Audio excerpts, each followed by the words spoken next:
Welcome. It is the finals of ProBots. I am here, Drekken, your host and producer, to welcome you to 2024 Season 1 ProBots Grand Finals. We have a show for you tonight. Right from the jaws of the scrap pile, Ketrock rises up from the ashes to come here to the finals. Can you believe it? Disqualified and now to the grand finals against BenBot BC. I hope you are ready to strap yourself in for probably some of the longest matches you'll ever see on ProBots. But either way, it's going to be a blast. We are here on the grand finals. I have the esteemed cast of the full ProBots crew, Ketrock, BY, and Endersword. Welcome, boys. Yo. What's up? Are you excited? I am always. I'm excited. There's two things everyone wants: a TVT finals for everything. that's the key to it all. But also the human versus ProBots match. Everyone loves that part of the year. So both should be great. Yeah, and as always, and this is gonna be. I think this is the first time we're gonna have all four of us together. You, BY, are the new addition, so we're gonna bring you through a ProBots finals, and we're gonna get you your lumps to figure out what it's like to be on the ProBots crew, where we're gonna show not only BY but the rest of you at home what these bots can do against humans. So, just for you who don't know, you guys got to play against the bots. We put it out there for you guys to try to play the humans versus ProBots, and you guys sent us some replays. And there are some replays, so I'm excited for you to see what we got. And absolutely. So why don't we start the show off, at least before we get into it? Let's talk about what this format's all about. You know what? Since you guys are, Endersword, walk us through. You are the expert of format. Sure thing. I mean, everyone knows it, but it is basically the GSL format, which is that we start with group stages that were all best of threes. The top two from each of the groups of four advances on to the single elimination playoff format. There, the quarterfinals were best of three. The semifinals were best of five, and both of them actually went to the game 5. And now we're in the finals with a best of 7.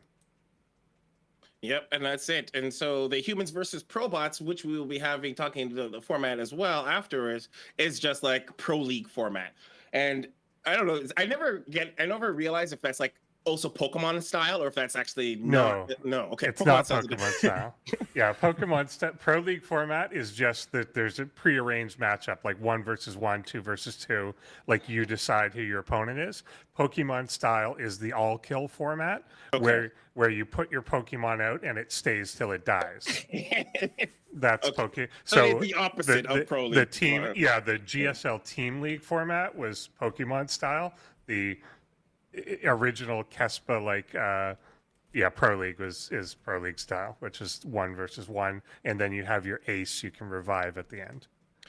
And so before we roll into that, you to have some style, make sure you hit that like button and subscribe and do all those things here that helps give this channel some visibility. I know you love ProBots because you've been watching it all 8 weeks that we've been doing it, so clearly you love it. Share this to your grandma, get her up, wake her up, turn on her phone and put on ProBots. Yeah. Put it on her lap so she can watch it from hospice care or wherever she might be. They do consider that elder abuse, but do it anyway. To make it. And then as well, ProBotsAI.com, where we have a lot of resources. We have a lot of resources, not only the ones that we've produced, but the stuff that we've linked to other resources that other bot makers have produced. So it's easy for you to find in one place to help you build your own bot. So it's a fun project. I've been doing it on Mondays. You can join me on Mondays, obviously, to build a bot. If not, if you want to do it on your own, you can do that. And, Ketrock, you're a bot maker. Tell them it's a good and fun project. Oh, yeah. It's actually addictive as well. So be wary. It's a lot of fun. You get into it and you don't know how to stop. So before we get into the bracket, I want to ask you, Ketrock, obviously your bot got eliminated, and you were on stream when we told you got eliminated. Yeah, just as surprising for me as all the viewers. And so I guess what happened for you next in that, you heard your bots got eliminated. Give us the story of why we have Ketrock in the grand finals of ProBots. Well, first of all, I immediately believed it because I have so many bugs in my code, and I've had some memory leaks problems in the issue, memory leak issues in the past.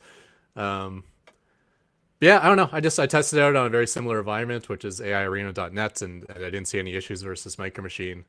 I know BenBot was seeing Micro Machine crash sometimes, so I'm like, okay, maybe it's Micro Machine having the issue, not me.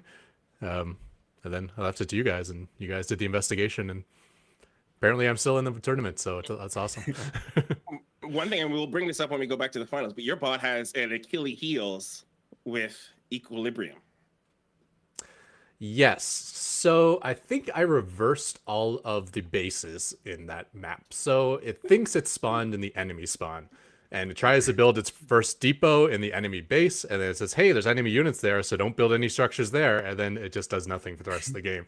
So I fixed that up since then, but obviously it was too late to get that into this tournament. So yeah, in a best of, what are we, best of 5, best of 7 for this Best of tournament? 7. Yeah, best of 7. Yeah, it looks like that's going to be a -1 because it's almost certainly going to run into Equilibrium. I'm not sure if we have 7 maps. So it's 6 maps plus a 1 random. So if that random map is Equilibrium, you will be down 2 going in.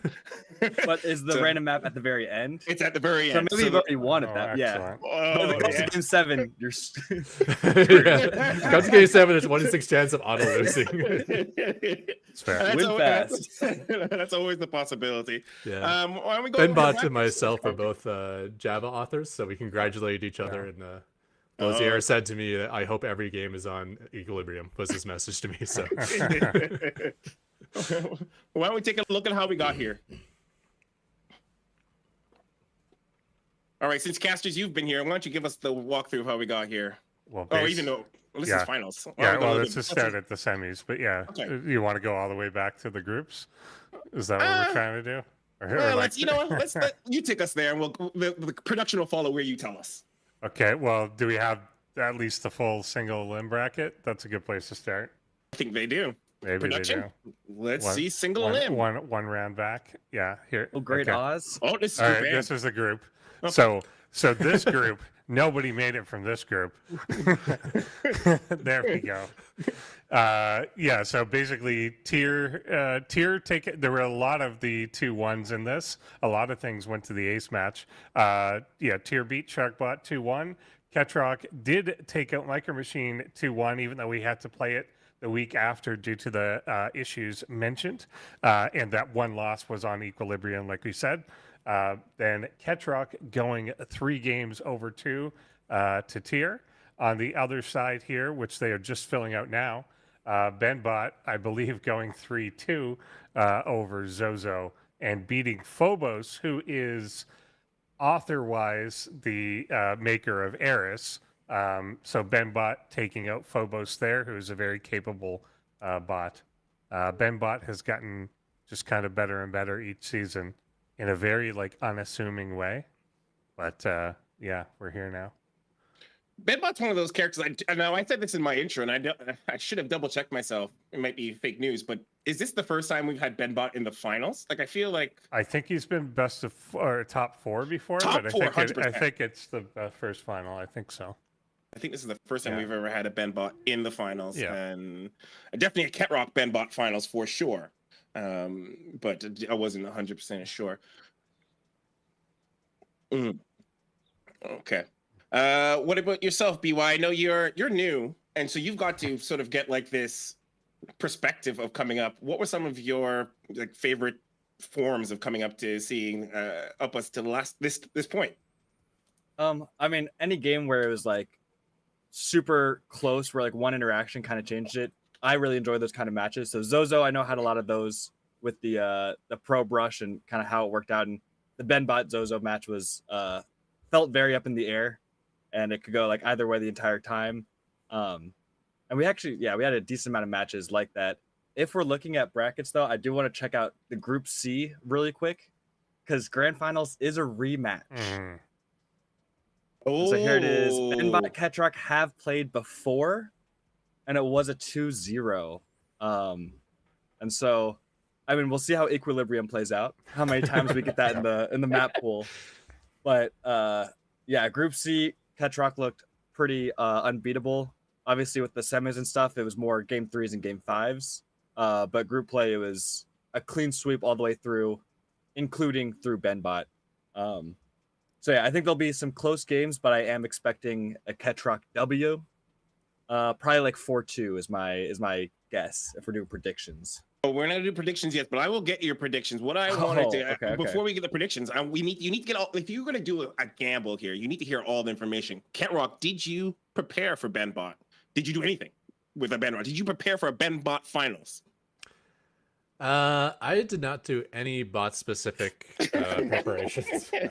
And in the past I like to code fun things like let's make my Cyclone Micro really cool or something. But this time I tried to go back to the fundamentals and fix like really important issues that are really boring things. Like, you know, if my SCV dies building a bunker, I send 8 more SCVs to die and things like that. Like for instance, versus Tier, when he was in my main base, before my last update, I would have sent every SCV from every single expansion to my main base to rebuild structures, and they all would have died and the game would have been over. So I've tried to repair some fundamental fixes, and you know, workers are probably the most important unit in the game, and so that was the big change I made, was to make my workers a lot smarter. Why don't we see like suicide? Well, let's see if we can go back in the past, and if we have any good Eclipse production, if we can see some of the top highlights of Ketrock and Benbot. What do we got here? It's Phobos. Oh.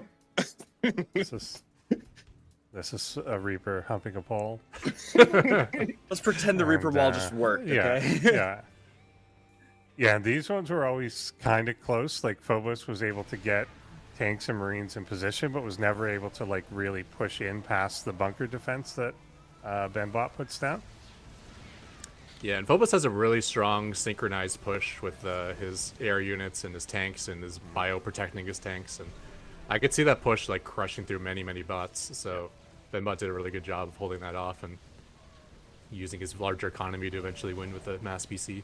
Now I remember that I'm going to steal this from Endersword. This is an Endersword statement, but where like Benbot is essentially a bot where he is like defensive and lets you kind of crash into him.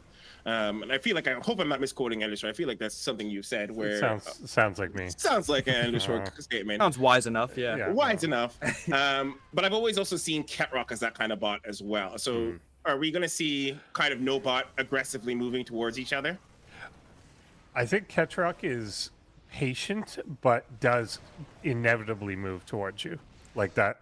That's how I feel. Like he's taking like a foot at a time, but it does attack. Whereas Benbot very much is baiting you until it's ready. BY, what do you think?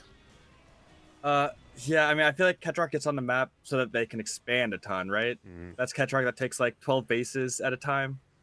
And so, yeah, I feel like Ketrock will probably be on the map, maybe looking similar like this, where it's almost more of like a contain or like outside of like the 4th, the 5th location.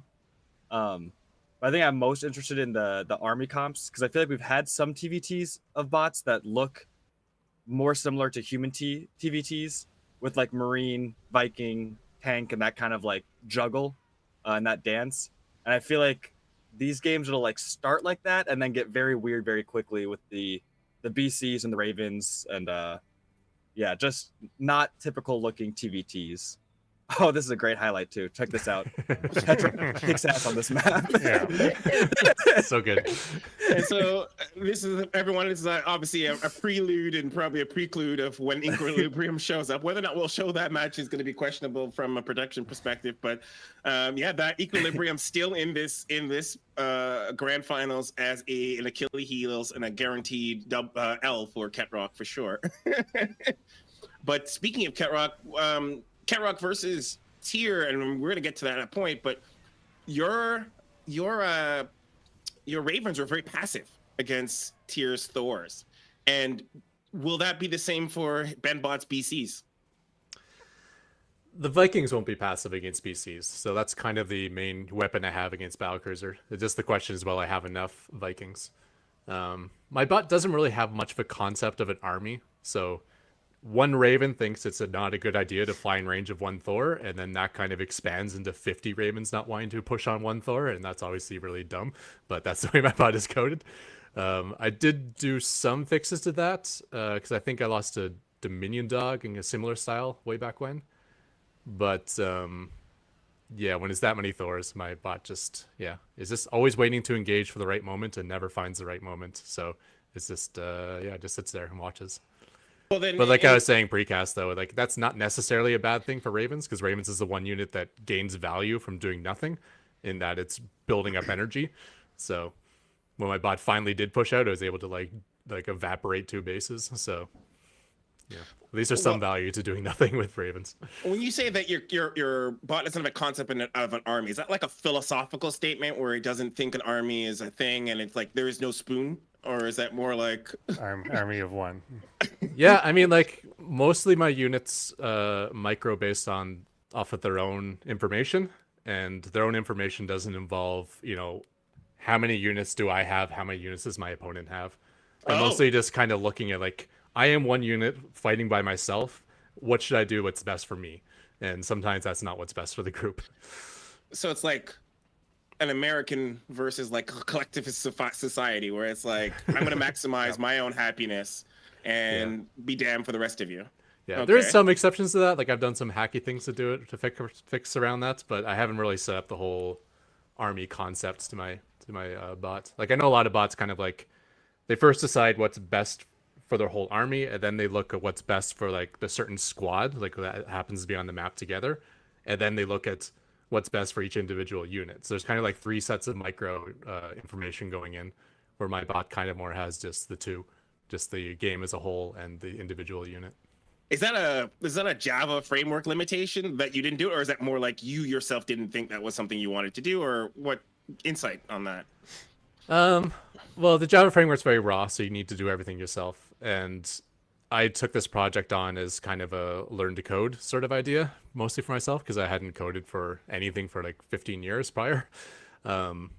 So it's just something I didn't get to, right? Like the bot can get stronger and stronger and more evolved, and there's still always a million things you have to do. And it is a major piece that I never really got to, but And just hearing you say that does make me, and I'm not gonna poo-poo on Java, but I've started using the Eris framework and Python, and there's so much. Shout outs to you, Rasper.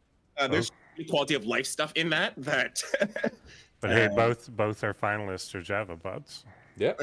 That's So true. so reevaluate. I would say some of the fun things to code might already be done for you in the more developed frameworks. So like what? Like I don't know, like building a system to like do build orders for you, or building a system to like decide what production to build, and build, I don't know, all sorts of sort of little things. Even like structure placement can be interesting. Yeah, like for me, I like from when I just using the Eris framework, I just copied a build order from what's that spawning tool. Pool? Yeah, spawning tool, and just put it in, and it worked. And it was like magic. It was so weird. That's pretty cool. Huh? It was like magic, right? I just put the supply and I put the actions, and whoop, it just did it. And I was like, wow, oh my god, this is so much better than typing if statements and looking for ID codes. So one of the fun things is actually like as a StarCraft 2 player myself, I always enjoyed making my own builds. And specifically because of speed mining in this game, build orders are like optimal build orders are very different than human play, because there's things you can do that you can't otherwise. Like you can build a barracks and then a gas and still get your factory immediately when the barracks is done, which is something you can't do in human play. Or if you go gasless, you can get both your orbitals immediately, which you can't do in human play, just because of that added resource intake you're getting with speed mining. I just want to actually, before we cut off that area, your Ravens here dropping a bunch of auto turrets, but sometimes they don't. What's the trigger for that? Because like we have a whole bunch of trigger it here, but we didn't. And when it was against the Thors, it didn't quite. Is that just fear, or is that danger sense? Like, what's the?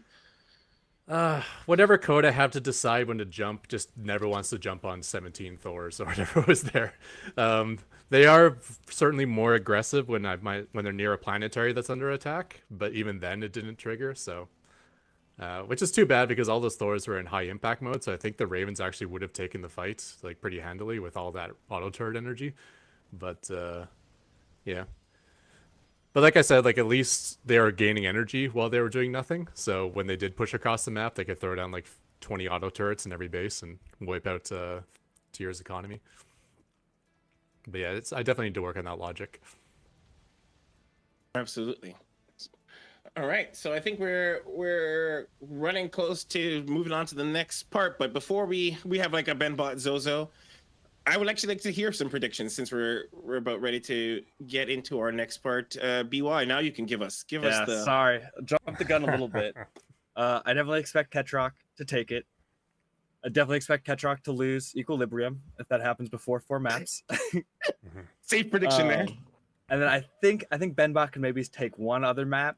So I do think it's going to be like a 4-2, but I feel like Ketrock's going to take the map, and then Benbot's kind of defensive style is not going to work amazing because not only are the Ravens gaining energy over time, but I think Ketrock's going to have more of an economic, foothold, and so Ketrock's just going to gain more value over time, and kind of force Benbot's hand. So I think Ketrock 4-2.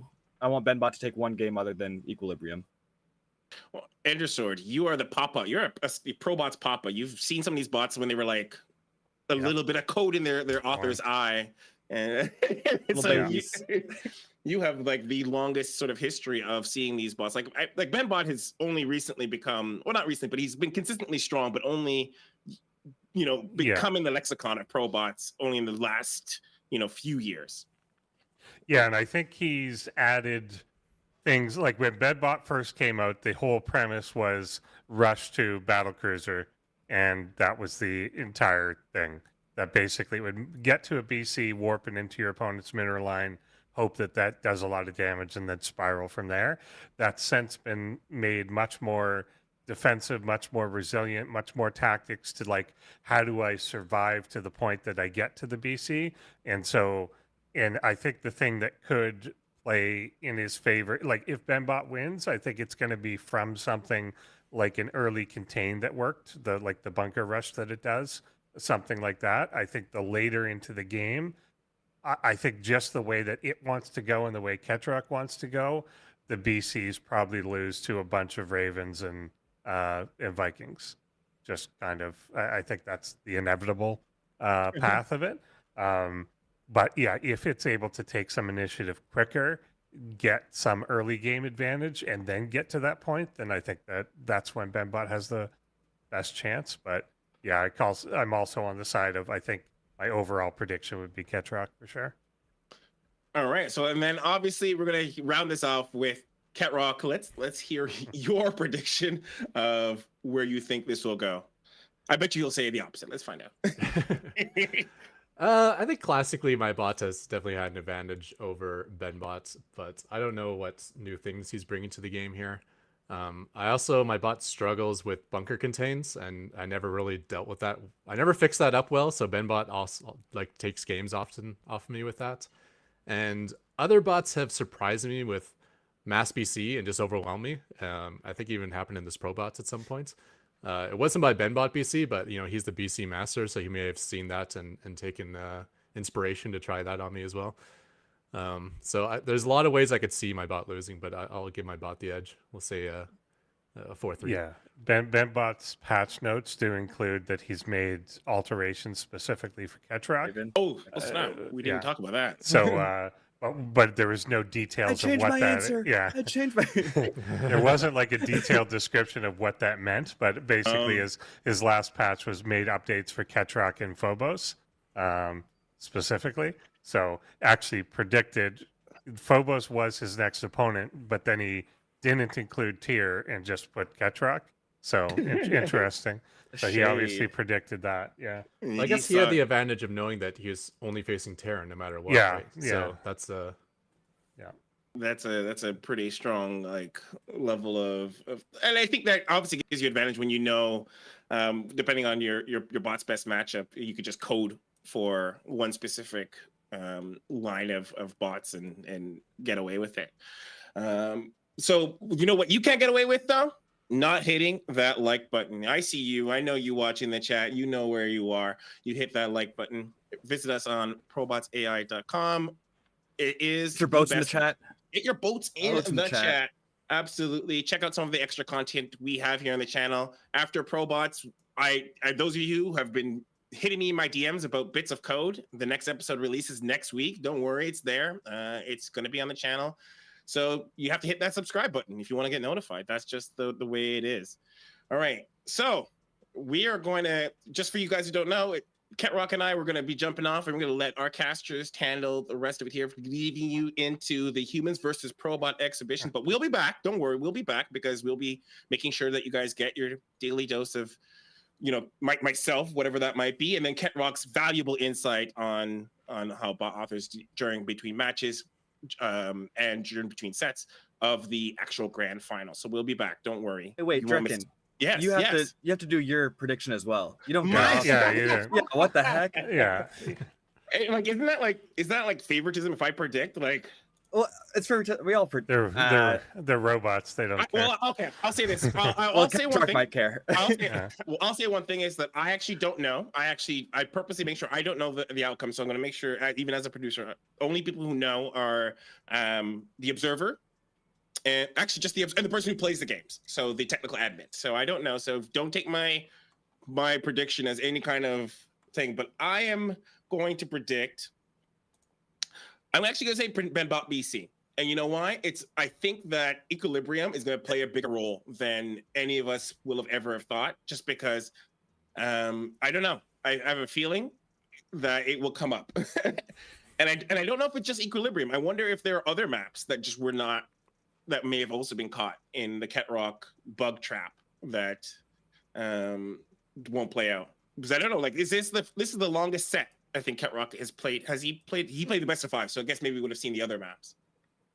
So okay, I'm gonna say Equilibrium is gonna be the thing that takes you down, Ketrock. Not BenBot's skill, but the map itself. Your own coding hubris. I'm not praising BenBot. I'm not praising BenBot. Ketrock just sucks.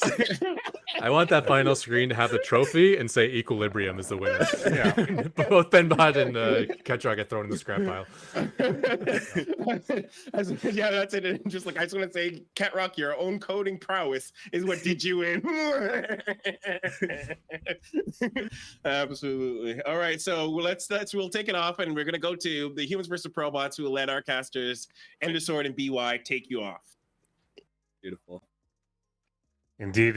And for this one, we have no real preamble, no brackets, no nothing. We just got a bunch of you nice people to play against these vicious robots, and we're going to go through that in, as mentioned, Pro League style, where we're just going to have a literally random human play against one of the bots based on the replays that were sent in.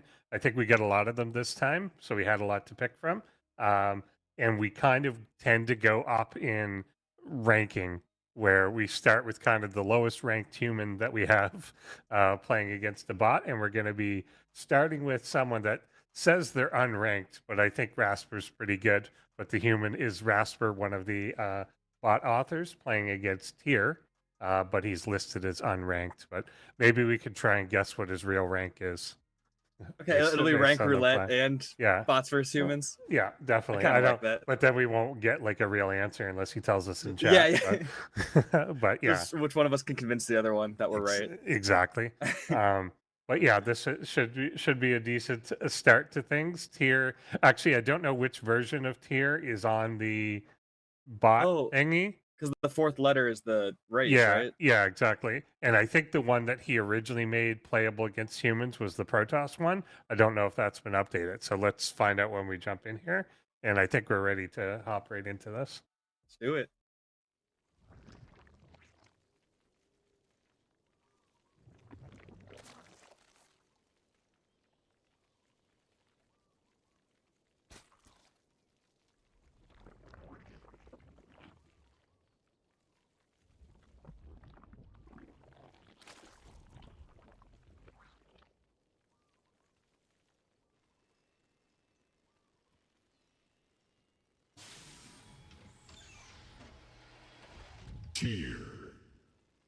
Good stuff, all up to date.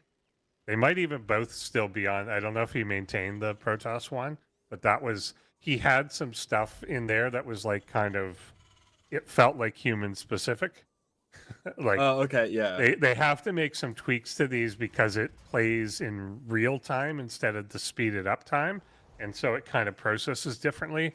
So they have to make like alterations a little bit to let it play against humans at our slow pace instead of, I think by default it's like 16 times speed.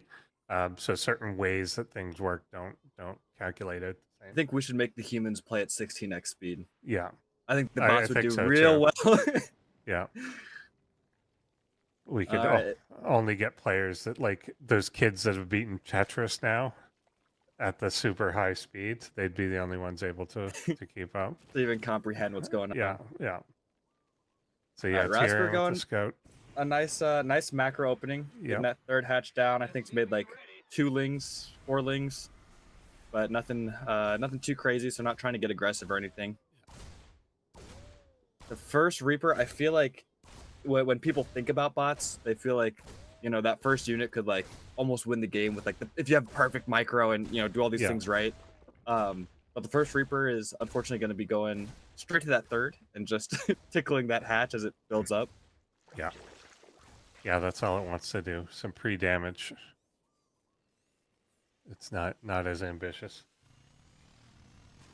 But yeah, I think this is relatively safe for now, that he's not going to get attacked by like a huge timing push, but it does look like there's potential harassment coming with these Hellions. Yeah, Hellions can get really annoying, especially with number 3 and 4 coming. Yeah. If Tier moves out with 4, if those of you who don't know, you know, 3 Hellions will one-shot a probe or a, you know, worker. Yeah. And so that 3-4 number is it's really scary, where 2 kind of doesn't feel bad. But yeah, so we'll have the 3-4 Hellions, and then we'll also have a Liberator. So hopefully these are hitting 2 different bases, and we can kind of do a little test on how Rasper responds to some multi-prong harass. Yeah, Rasper seems to sense this coming with 18 lings on the way. But again, you still have to micro them fairly well, although the Hellions here are not really moving. So they get taken out quite quickly. And they come across the map before that Liberator's done. Yeah. Which, you know, I feel like just whenever you have units attacking, you almost should always be attacking 2 places, because it's almost always too simple to defend 1 place. It just doesn't require too much. And this Overlord on the, you know, at Tier's natural just gives them all the information in the world for when Tier's trying to move out. Gonna go ahead and right-click this command center and at least force a liftoff, and if not, it looks like he'll just outright get the kill here. It's not going to pick up.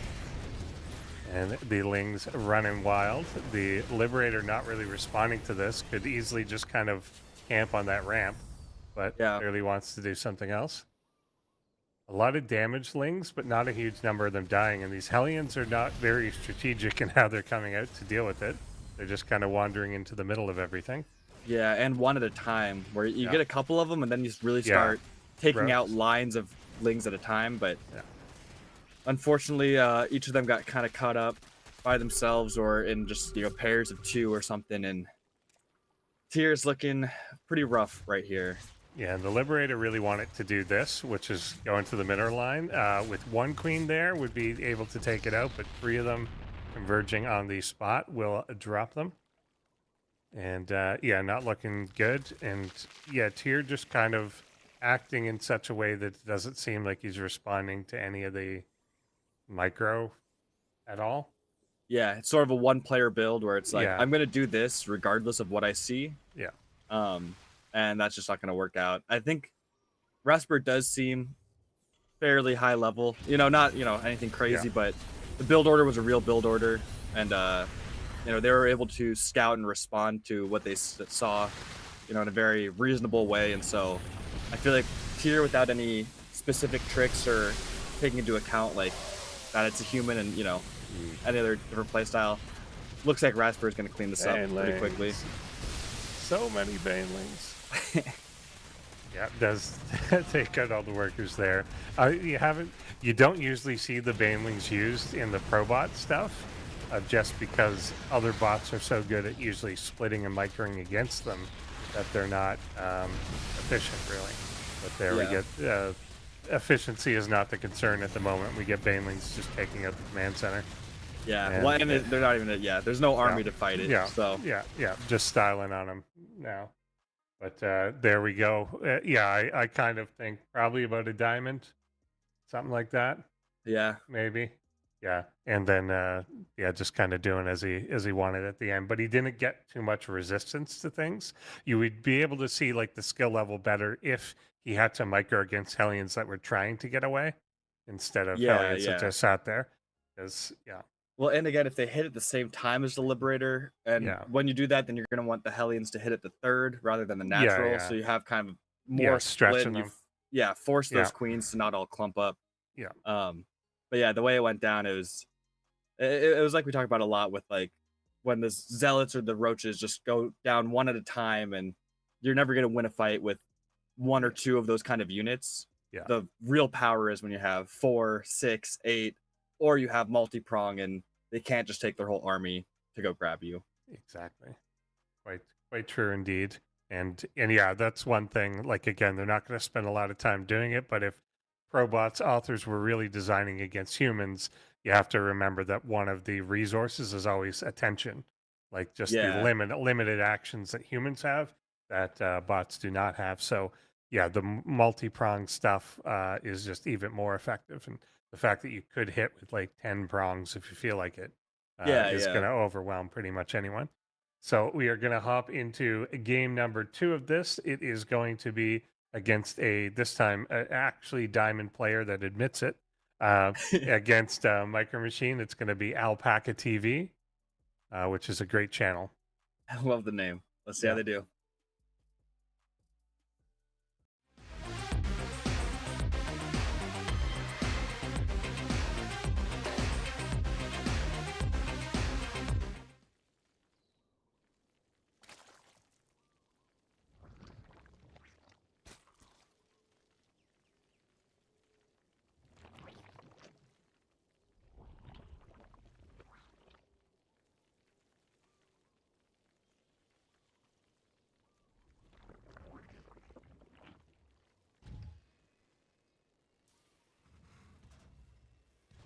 Micro Machine.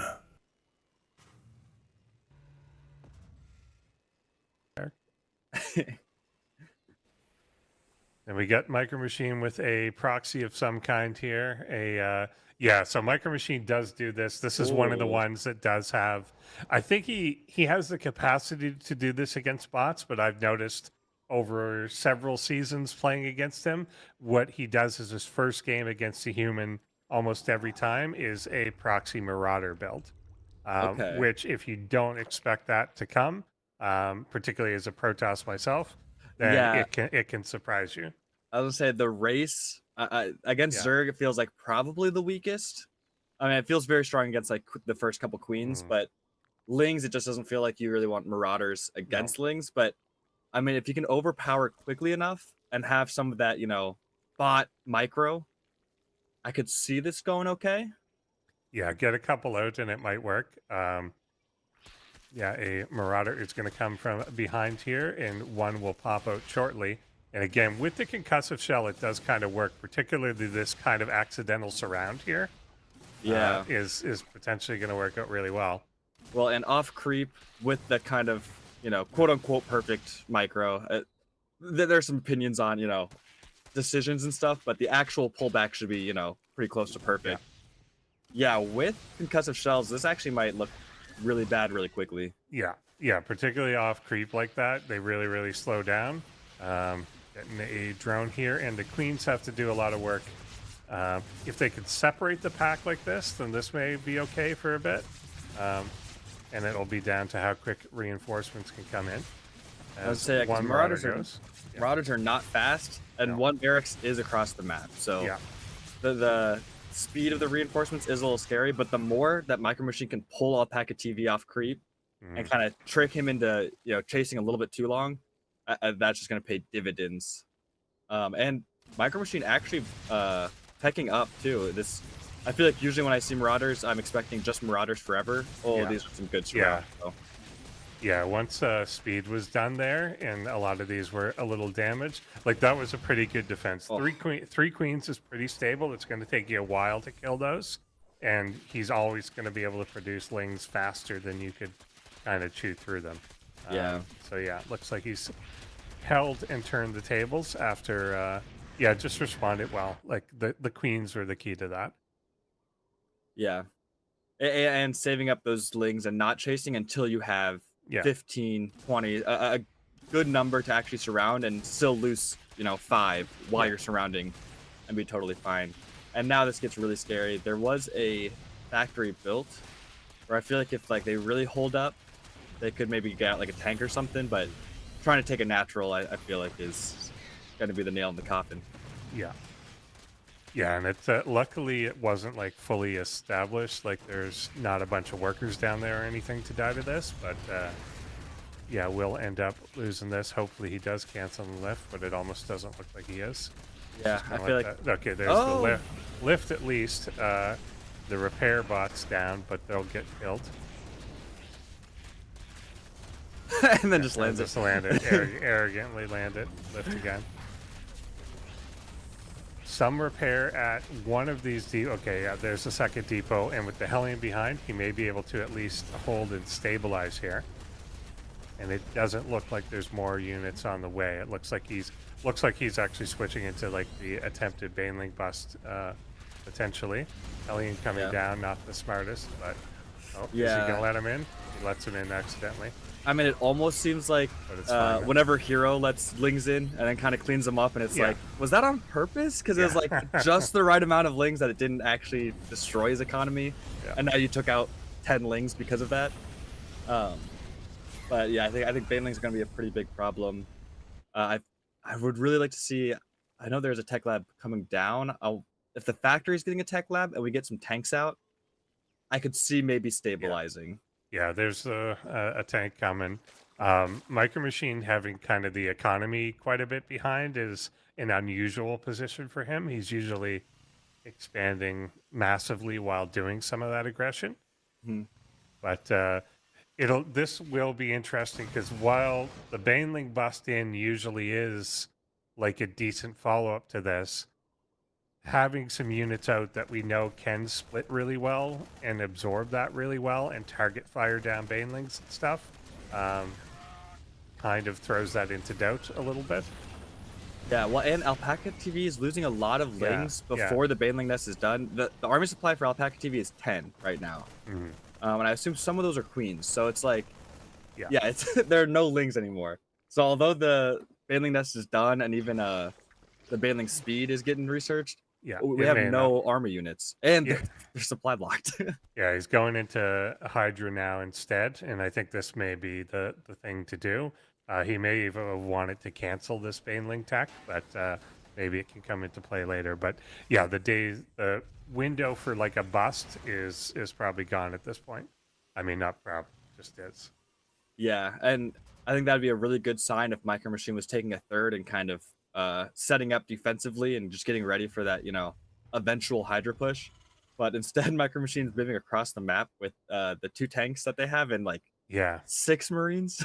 And I think he wanted to do this initially, and it seems like a bad idea, but the fact that Alpaca hasn't built an army, maybe it's not that bad. Yeah, Micro Machine is doubling, almost tripling the army supply of Alpaca TV. And tanks can be super annoying. Yeah. Especially if you get a scan in and kind of clear up these 4 creep tumors, then that little, position over there, a lot harder to kind of jump onto.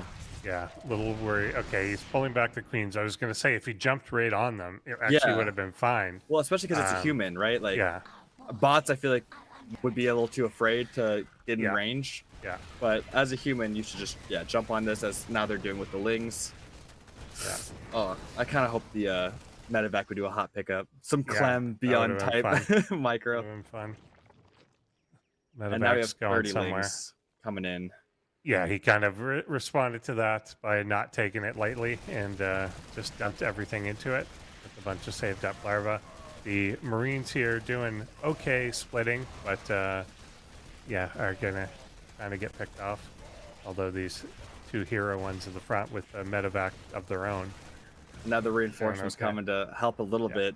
But I think the tank count is really going to be important when you have lings and banelings coming in, and that getting reset just cannot happen. Marines you can kind of live with, but tanks just take so much longer to build, and tech lab time is very important, and so just losing those first 2 tanks really hurts. And the layout is just so interesting for Micro Yeah. Machine. Yeah, it creates weird paths, but also these like little mini chokes that worked in his favor there. The Hellions didn't do much, but the Marines there got into a good position. Yeah, and the Marine numbers getting really nice, and the micro ability of the Marines is just so much Yeah. higher than kind of Hellions and tanks and stuff. So I have a little bit of,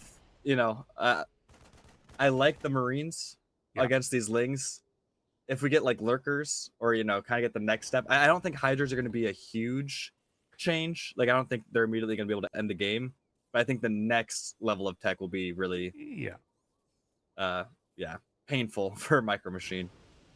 Yeah, it looked like, that's what I was expecting. Infestors, he's getting 3 of those out now. If he could catch things in a nice position, then that could be pretty good.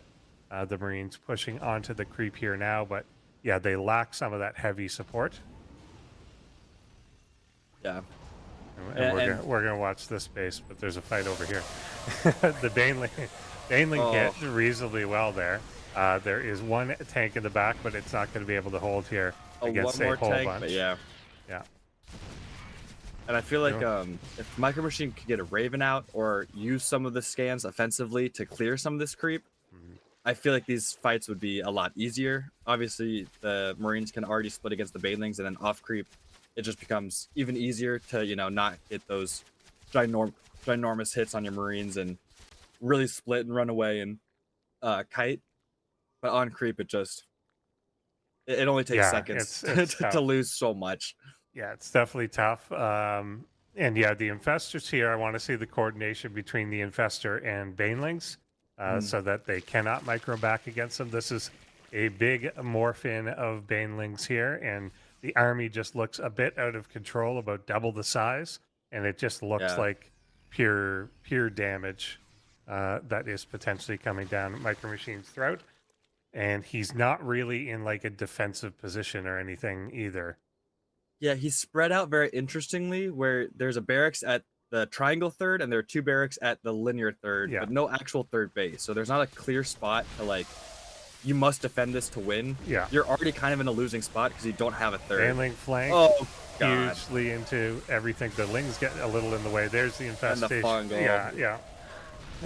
Trapping everything, and the Banelings just kind of go to town against the buildings. Yeah, the workers were retreating through the Marines too, so it was even more army or just regular supply because it was workers, but even more supply than you would expect. It's almost like when a Colossus is over the army, and you're like, wow, I can hit so many things at once with these Banelings. Mineral walking workers over the Marines, and everything just get fungled and blown up. Yeah, really good connections. The single tank here holding the ramp for now, but just kind of for now, as he will eventually break through. It's really just whenever he decides to, he'll break through this, as there are a bunch of Banelings in the back that are coming forward and will crash on everything.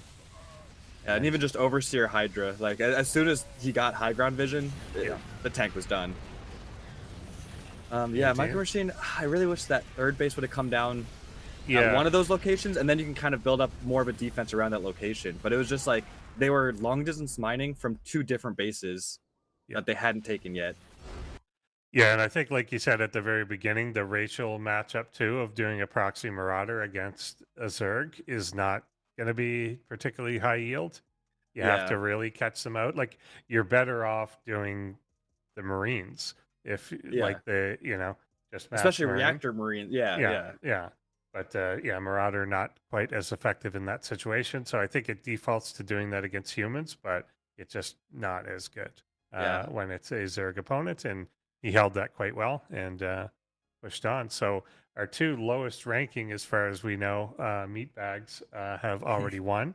And I don't know, unless there's some goon in the third match here who sucks. Can't imagine anyone sucking in this third match. Could you see that? I mean, it's a Masters. It appears to be a Masters player by the name of you. Yep. Yeah. I did fight Sharkbot. Yeah. We'll see how it goes. We'll see how it goes. Okay. Well, so no spoilers here. Yeah, I can't. I've done this. I've played in these like pretty much since the beginning. Not ready? Okay. Yeah, I've played in these like pretty much since the beginning. And yeah, it's fun, and everyone's got to see me up against the bots. But now it's your turn. This is your inaugural. Yeah. Yeah. I wish human I had combat. more time. I could have played more and just tried all of them out. But yeah, I got one game in. I sent it in. We'll see it soon. Nice, we don't have to talk about nice. it too much. All right. Yeah. Act surprised as things happen. Yeah. Or Wow, you this could guy's you could tell us you're thinking. Yeah. Yeah. So yeah, I'm not sure if we're ready. Maybe. Ready? Okay. Well, let's we're, do we're it. good to go. Jump in.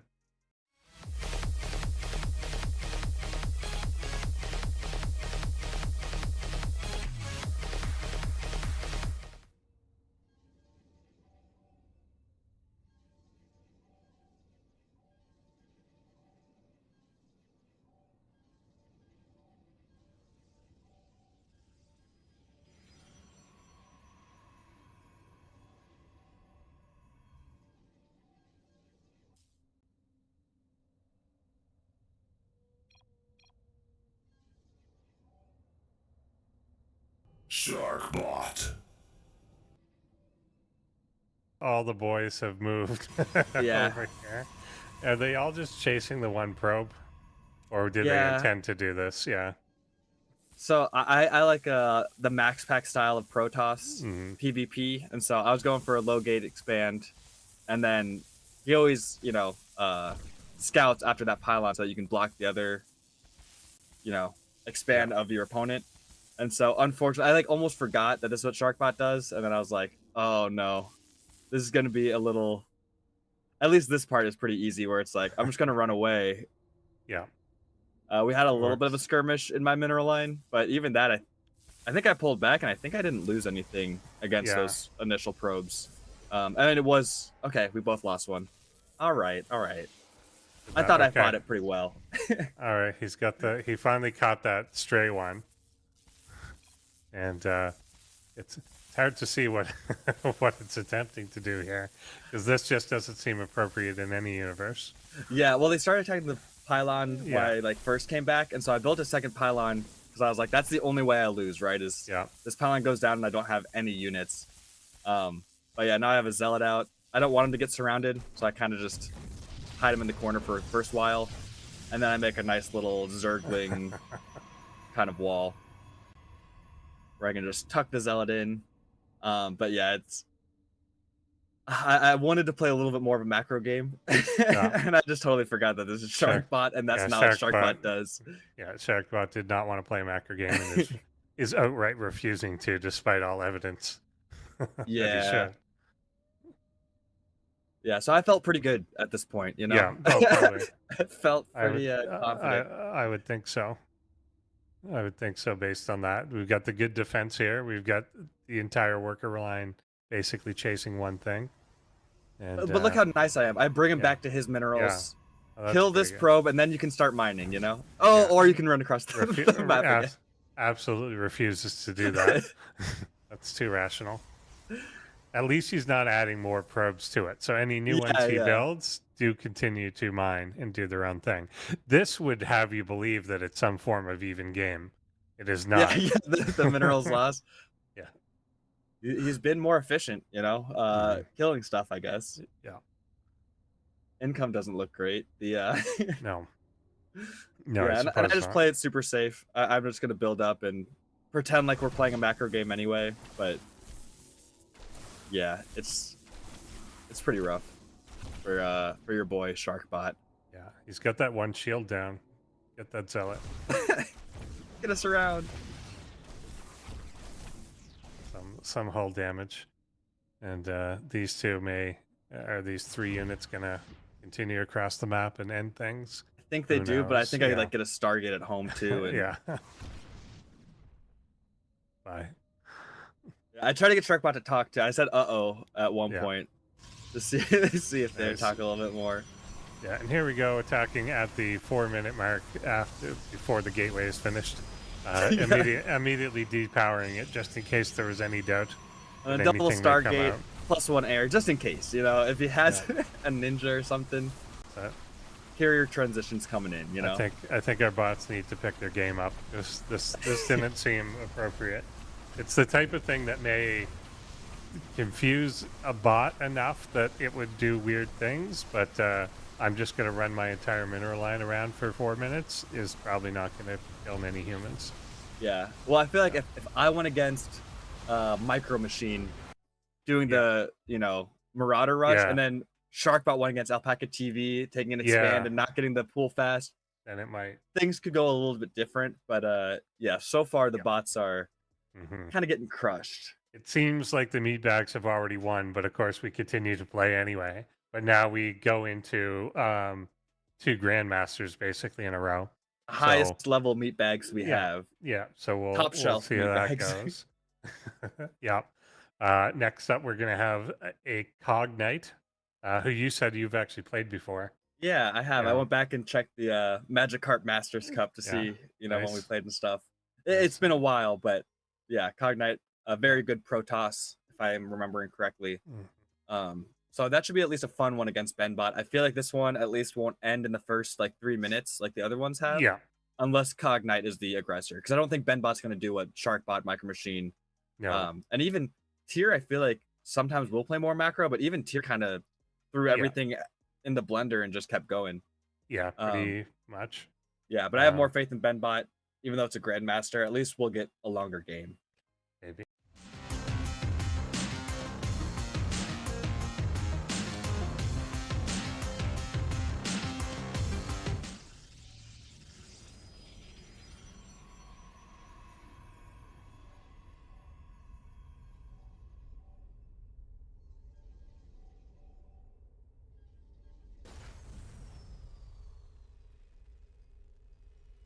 Benbot BC. Sad ending. if we really need the bots to this. come back and it's just an immediate loss. Like, no, refuse to do anything. Cognite So coming out. I said Benbot may actually play some macro, and of course it's the one time that they're going to do a proxy racks and get immediately scouted. Yeah. Actually, a sick positioning. This is like a Mario. That is really good. Positioning of actually building it. Is he gonna get it? Okay, the nice move away. These are all involuntary actions, but I would say that one was lucky. Yeah. Now he's not doing the Maru of actually, you know, canceling it on the worker. Yeah, doesn't get it down. I think we have another worker on their way, and we have a barracks at home going up. But So the worker on the way comes back. Yeah, at least he knows to kind of like abort this plan, and does not commit to it. It doesn't cancel it as well. Yeah. It's like the in-between path of like, you're not doubling down, but you're not getting your money back, which kind of stinks. I guess if he's sitting there with 2 probes trying to kill the entire thing, then maybe you're good, and just as long as you cancel it the last second. But yeah, you're like I don't know wasting if their he's going to- minerals too, but kind of compensation. and he's trying to finish it again. Can we look at it one more time? Because I think that a worker is on it. Oh, and he finished it and got a lift. Okay. Did. Yeah. That, I mean, Nice. that is like the best case That could be scenario worth- when you get scouted at the beginning. Yeah. And heck, the probes are gone. I would just land it again. You know, if you don't have a probe following it, trying to block and be annoying. Yeah. I mean, I guess they have a Reaper wall, and you know, you're probably not going to get too much off it, but flying at home seems also pretty rough. Yeah, it's a fair distance. But yeah, doing okay. Salvaging it all right, I think. Yeah. But yeah, Cognite has a really good idea of what is going on. And going for his own expansion there as Adepts come out. Going for the Twilight, so probably into Blink. That's like definitely the most common PVT nowadays. But maybe they want to, you know, flex like you're saying. Maybe they'll go like Glaive Adepts and, you know, a Robo and just be everywhere at once with the shades. The SCVs here still kind of out of place. Another Marine coming in. at least getting some hull damage done before it's killed. And the SCV that was straight up running away just stopped running away as soon as he felt safe. It almost looks like He it wants to could've- like yeah. repair the Marine or Yeah. something, because it was Yeah. like just on that Marine's, you know, Yeah. but the entire time. And when the Adept was attacking the first Marine too, it was just almost like it was right clicked onto that Marine. So we have Sure. 2 Adepts now, but 1 Adept did take a lot of hull. Yeah, pretty hurt if he's able to target fire that down. The bunker here up front, if he wastes a little time, he can hop in there. Yep. Oh, nice, saves that making it. Marine. It almost looked like he went in before it was built. Yeah. But they know. And depth in the back here. If he could just get a little fire onto this so that they're not cleaning things out. But his shield has regened quite a bit as well. Yeah, and the workers, I feel like when the Adepts first finished their shade, if you were Yeah. kind of like Yeah. moving and trying to get us around, I feel like the Adepts would have gotten wrecked, but then they kind of find themselves in a mineral patch, and then you can't really push in. And now, at least one gets cleaned up, the other one a lot of hull damage, but we do have that blink coming in, the Robo just finished, and a little gateway explosion as well. Yeah, Benbot at least somewhat established in front here now, but he is going for a warp prism, and since a lot of Benbot's defense is static in front of that natural, he could always kind of sneak in the back door and cause some harm. Yeah, and that's kind of the what you want with the blink stalkers is just the ability to attack, you know, the main, the natural. You can even take 4 in the warp prism and like go to the mineral line and then blink out. There's just so many different ways to kind of be annoying and poke in without overcommitting to something that's very defensive or, you know, already set up really strong. Yeah, for sure. Yeah, blink stalkers kind of blinking their way forward here to cross the map quicker as the warp prism is following them.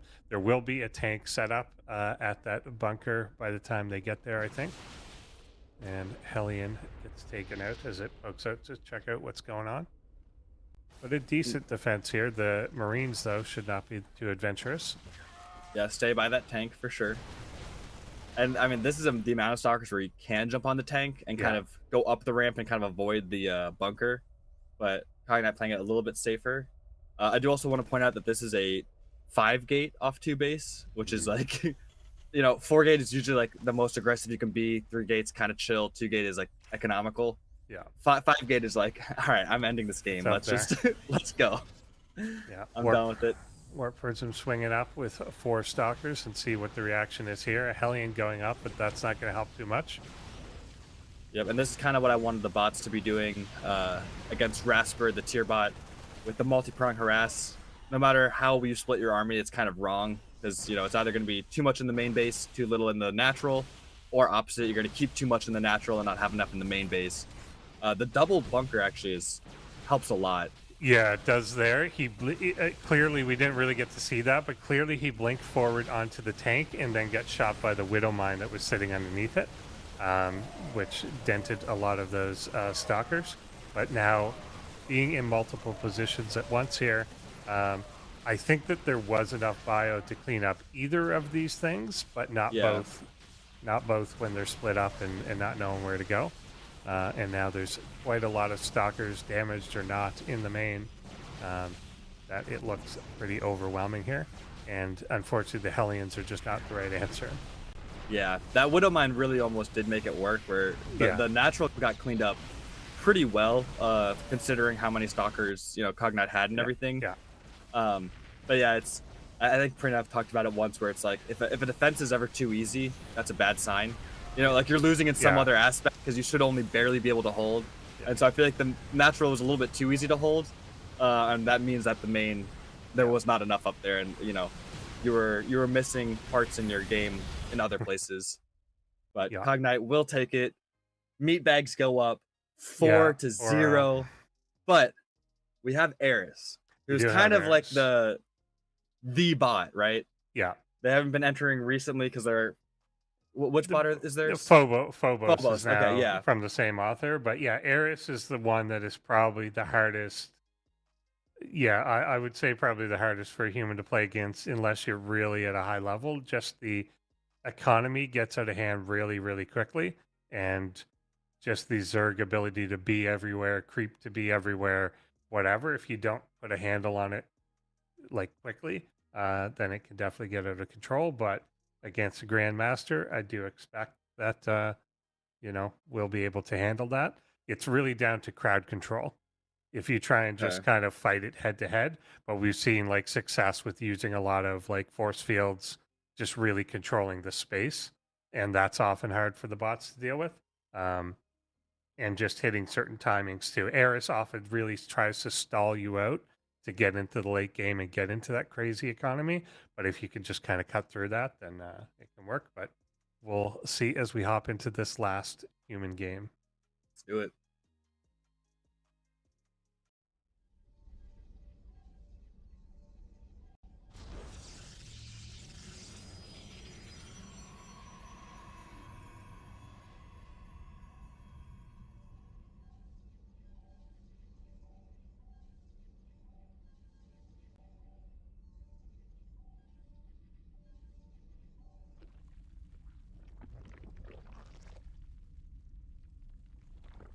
Benbot BC.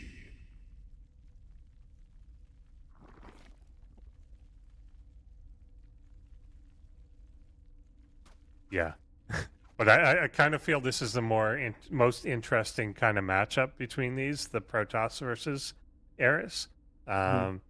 Because, yeah, you do have to be really careful with what you do. Eris will kind of swarm you to death if you go out with, like, a few gateway units, or it's not really, like, if you're not really controlling the map well, really building carefully, then you can definitely get taken out quite easy. But if you can get to that late game Protoss where it's kind of death ballish, then you're probably going to be okay. And I feel like the way that you were describing Eris, how humans have to play against Eris, with like you kind of have to slow them down and not let them get too crazy eco-wise. I feel like that is PvZ in a nutshell. Is like the Zerg is going to try to tech up and get a bunch of hatches and really solidify themselves and then start building army. And as a Protoss, you really need to get in there, force them to build army instead of drones, and also reset the drone count a little bit. So it does feel like the epitome of what you were talking about, of like how to beat Eris. The Protoss is going to have to really get on the map and do some work, which if this is if the Twilight is going to be Glaive Adepts, that's kind of what I was thinking would be one of the best ways to get in there and kind of disrupt the flow of Eris. And I feel like one of the only, just gonna say, in the actual bot versus bot match, is one of the only bots that's ever beaten Eris, which was -0, did it by early adepts that went in and just confused the hell out of it for long enough that it was able to then close out the game. I feel like the adept shades is weird. With the how the bots are able to see it or not see it, or how it how it works in their logic, which I might want to actually ask Ketrak about that, because he's definitely knows more about the bots than I do. But even that last game where I was talking about with the 2 adepts shades in, and the workers could have gotten us around and probably killed them all. I mean, they never attacked them even after they shaded anyway, but like knowing that could be a unit there in a second is just such a weird concept to respect that while also respecting that they can cancel it. So I think Glaive Adepts is definitely a good way to try to throw the bots off. And I think the Ketrak will know how they deal with it, but anything that has like a timer bar, I don't think they can see that. Yeah, because I remember that again, with auto turrets and stuff.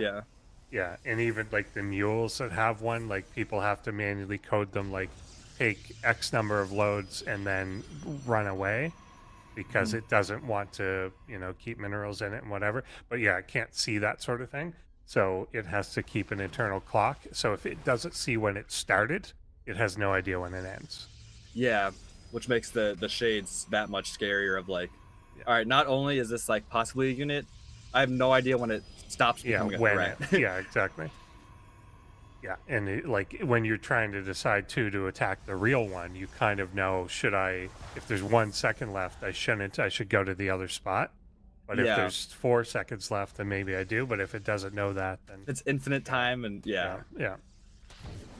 stuff gets weird. All right, this is an interesting. It looks like a little bit like a flex, like you're saying. Yeah. We're gonna go Glaive Adepts Gotta. into triple Stargate. His name. So again, despite the fact that we're seeing Meow, his name to us was Night Phoenix. So maybe we're getting fun Phoenix kill. Phoenix. And I did, I think, say that on last week's cast that it would be cool to see someone use only Phoenix to win. so maybe someone took me up on that. I'm hoping. Yeah, and I feel like against Zerg, you do have to get like one other thing, you know, before the Phoenix. And so I feel like Glaive Adepts makes the most sense. Where like it's not going to scale. It's going to do really well at the beginning, and then you can't really rely on Glaive Adepts. And so I kind of like the Glaive Adept Phoenix.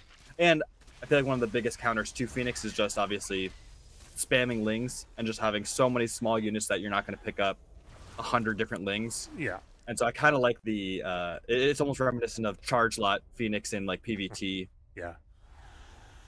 So we are getting Void Rays. Void Rays, of course, the way to go always. I mean, PvZ Void Rays feels so good.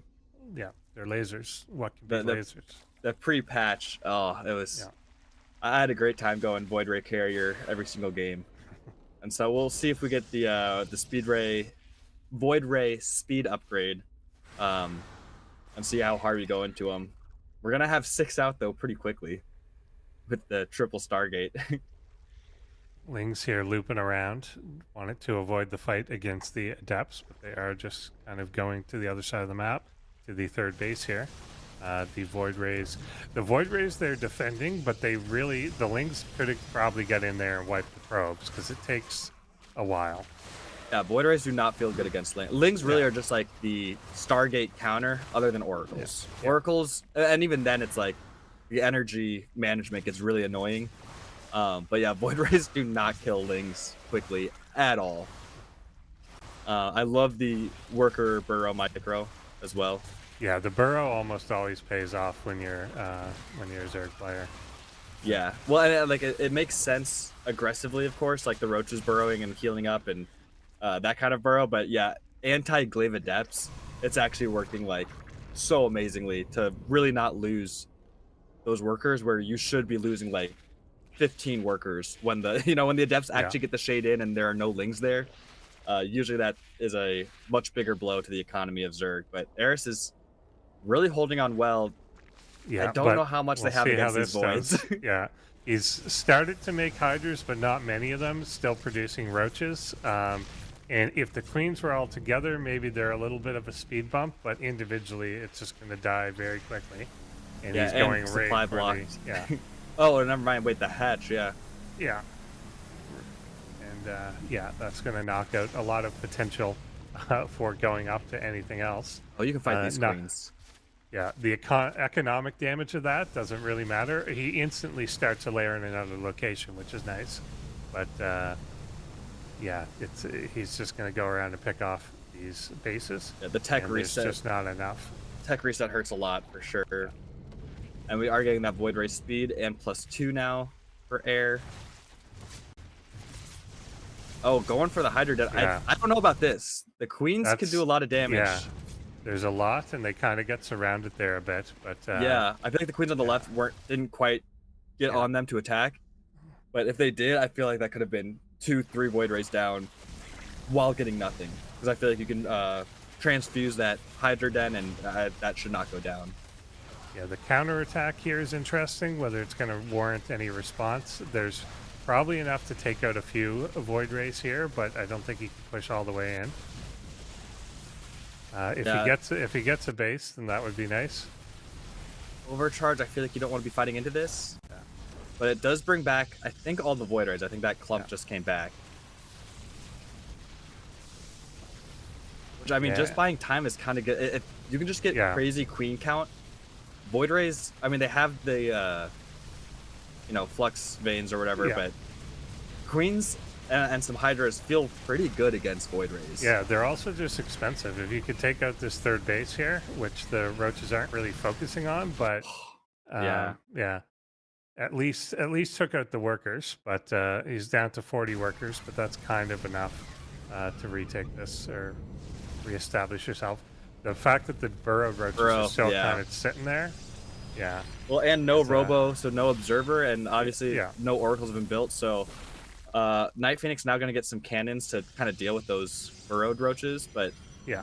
super annoying right now. And the Void Rays are all on this side. Eris has what, like 6 bases? I mean, the main I guess got destroyed, Yeah. but 5 bases without the main on a gold base, getting gas. So like, honestly, this time bot feels huge for Eris. And this is what Aerith often does, is there are points in the game that the enemy definitely has more stuff and could kill it, but Aerith finds a way to delay.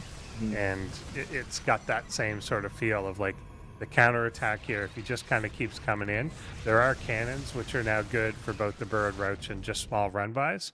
But yeah, he can't keep going back to defend because Eris will just continue to tech up into things. He's Yeah. also got to watch, I don't know if he's totally aware of the infestors yet, but he's got to watch the clumping of those Void Rays. Yeah, a fungal on a clump of like 7 Void Rays, and then the Hydras jump on them Yeah. could be ginormous. Yeah, we'll see. There's a infestor in the back here. Is he going to fire? Oh please, there too. But all the Hydras are dead No. now, so it doesn't even matter. Yeah. He does yeah, get the no- fungal, but yeah, nothing to finish him off. It still hasn't actually killed this Nexus. If that had gone down, then that's a really big problem because he needs a lot of economy to maintain this. 52 workers though, Yeah. and kept Meow or Night Phoenix on just this 3rd base, which is nice. Like I feel like Yeah. because Night Phoenix has been trying to defend this 3rd base so hard, a 4th base doesn't even seem in the Yeah. realm of possibilities right now. And so I feel like Eris is actually, I was feeling really scared for them, and now I'm starting to feel like they are in a really strong position. It feels, I still feel like there's a time for this many Void Rays to come in and really do crippling damage, but yeah, it's harder. Like you get into this thing where the Zerg infrastructure is just so big and spread out that it takes a long time. And now he's got the Vipers out. So again, got to be really careful about the clumping. Well, a fungal parasitic bomb would be Yeah. so good. That would be kind of crazy. But he's still making like all this other stuff. Like he's not, obviously it doesn't fully register. There's a good one, but a good pull away. Yeah, quite that was a quickly. fast pull away. Yeah. And it was a slow casting of it, right? Yeah, the yeah. the Viper really waited to the last second to cast that Yeah. parasitic bomb. Yeah. Ooh, another pool's gonna have to go down now that the main is really getting Nice fungal. obliterated. Nice fungal with actual units under Yeah. it and a parasitic bomb. Yeah, later pull away there. Of course, he couldn't right away. Oh, one Um, kill, which will make another parasitic bomb go off. Yeah. And that's, I mean, keeping Night Phoenix on 3 base is pretty huge. It is. He's starting to lose bases on his own side here. The mothership coming out. Thank God the is- Overseer is is- here. I was yeah, really worried once yeah. the mothership was in production. I was like, Yeah. the bots, there's no way they're going to have vision and they're just going to die. Yeah. But Yeah, I mean, doing okay. Still unable to like finish this base, so maybe he'll get it this time as the Lings are kind of here uncontested. There Yeah, it is. Nexus does go down. The main is basically mined out, so it's kind of down to what he's got is what he's got. A little bit here. I mean, not totally. The natural still mining, but he's definitely cut the gas production here a lot. yeah, and I think if Eris can take out Night Phoenix's this army, Yeah, then I think they're golden. If Eris or if Night Phoenix can avoid losing that clump of Void Rays and still Yeah. find damage on the other side of the map while trying to stabilize on his side, yeah. there is a chance. But I like this for Eris. It's tough. If these two armies can merge together, I think you're in trouble. Eris doesn't have has max supply, but doesn't have like this bank either. So Yeah. it's really down to how quickly can he get to these bases and just take them out and kill any of the production that's there. And I don't know where we're at with where are Vipers now? Where here's the army Yeah. again. We could get into a base race type of situation here too, where he just is like, well, forget you.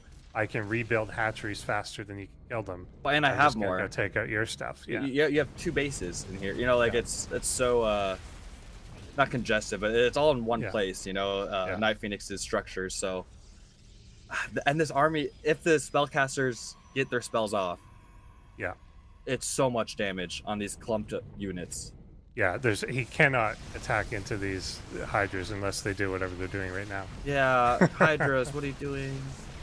Because the overseers are just on the other side. Like Yeah, it's like the worst splitting of the units that you could have, where it's like all the units that do damage are in the front, and then the vision and the spellcasters and like all the support units are away from them.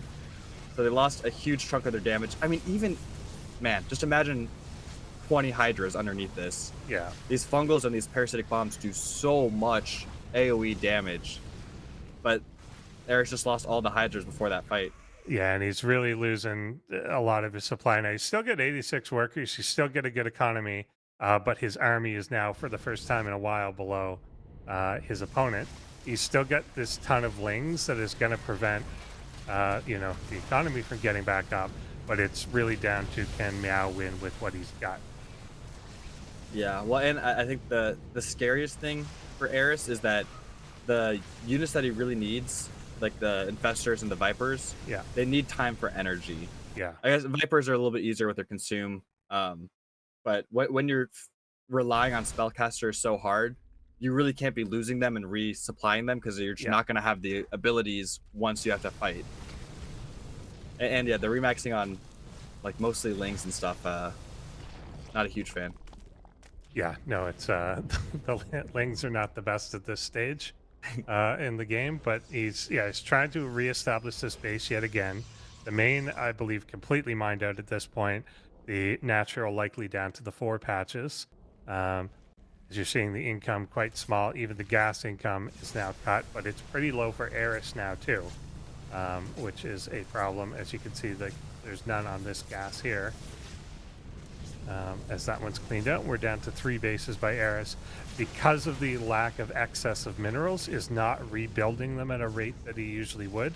If there was a big bank, he would just constantly be re-putting down the hatcheries, but that's not happening. So, and he's just not attacking well. Like Yeah, the hydras are not grouping up. They seem to be like fixated on one, and they'll try and like get underneath it and then die before they get there. yeah, like attack clicking on a specific void ray, and then yeah. Yeah, and it's just, and they're not like working together in the way that we've seen. It feels like the window's closing for Eris, which is so weird to say because like Night Phoenix is in such a bad economic position, like almost no income. Like that the third has been rebuilt like 4 times. But army composition wise, like Eris had the right army and then lost it, and now is just not fighting with it how he needs to. And each time these hydras get messed up. It's these Hydra pullbacks that I don't totally get. It's like they're trying to target one, and when he pulls that back, they retreat for a bit, and instead of just instantly switching to another one, so you end up with like a lot of damage really spread out. And yeah, this reinforcing army, had he been able to clean out those 5 in the corner, then when this pulls away, you can then maybe backstab again and whatever. But no, it doesn't look like he can. And all tech buildings kind of get reset, so I don't think there's a spire, there's no hydra den. I don't know if there's a pool at this point. You know, it's just like such a when you lose specific tech buildings that are like in the middle of your tech tree, it makes it really weird to figure out what you need to start back on. And so the pool is going down now, which will eventually lead to the other tech. But there's so much energy on like these infestors the whole time too, and they have, like, we've seen them land good fungals, but they just haven't been doing it constantly. And they're all like, this is 5 essentially full, 3 of them are completely full, 2 of them very close, but they're just not doing it. And I think they want some other condition, like I want this and I fungal and then I jump on them. Like they want multiple conditions, I think, maybe to do it, but they're just kind of sitting there instead. not getting those. Well, there's one. When the Viper, the very first Viper that came out and died to the Void Rays, I felt like it only did Parasitic Bomb because it was about to die. Rather than seeing 7 Void Rays clumped And up, doing it, you know. Yeah.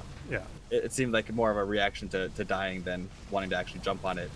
But I feel like the composition from Eris was freaking perfect. Yeah, it was exactly what you wanted, just kind of the execution of it. yeah, not exactly what you want. And yeah, now that these have converged, I think we're down to the last base here. I almost want to see if they did Ravagers instead of Hydras, just so that they don't have the auto attack ability to go to Void Ray. You know what I mean? Like Yeah, they wouldn't try to fight the Void Rays by themselves. They would only use Biles. Yeah. Then I feel like Fungal Bile Parasitic Bomb just, I feel like Dark has done some disgusting yeah. anti-Protoss Sky with that.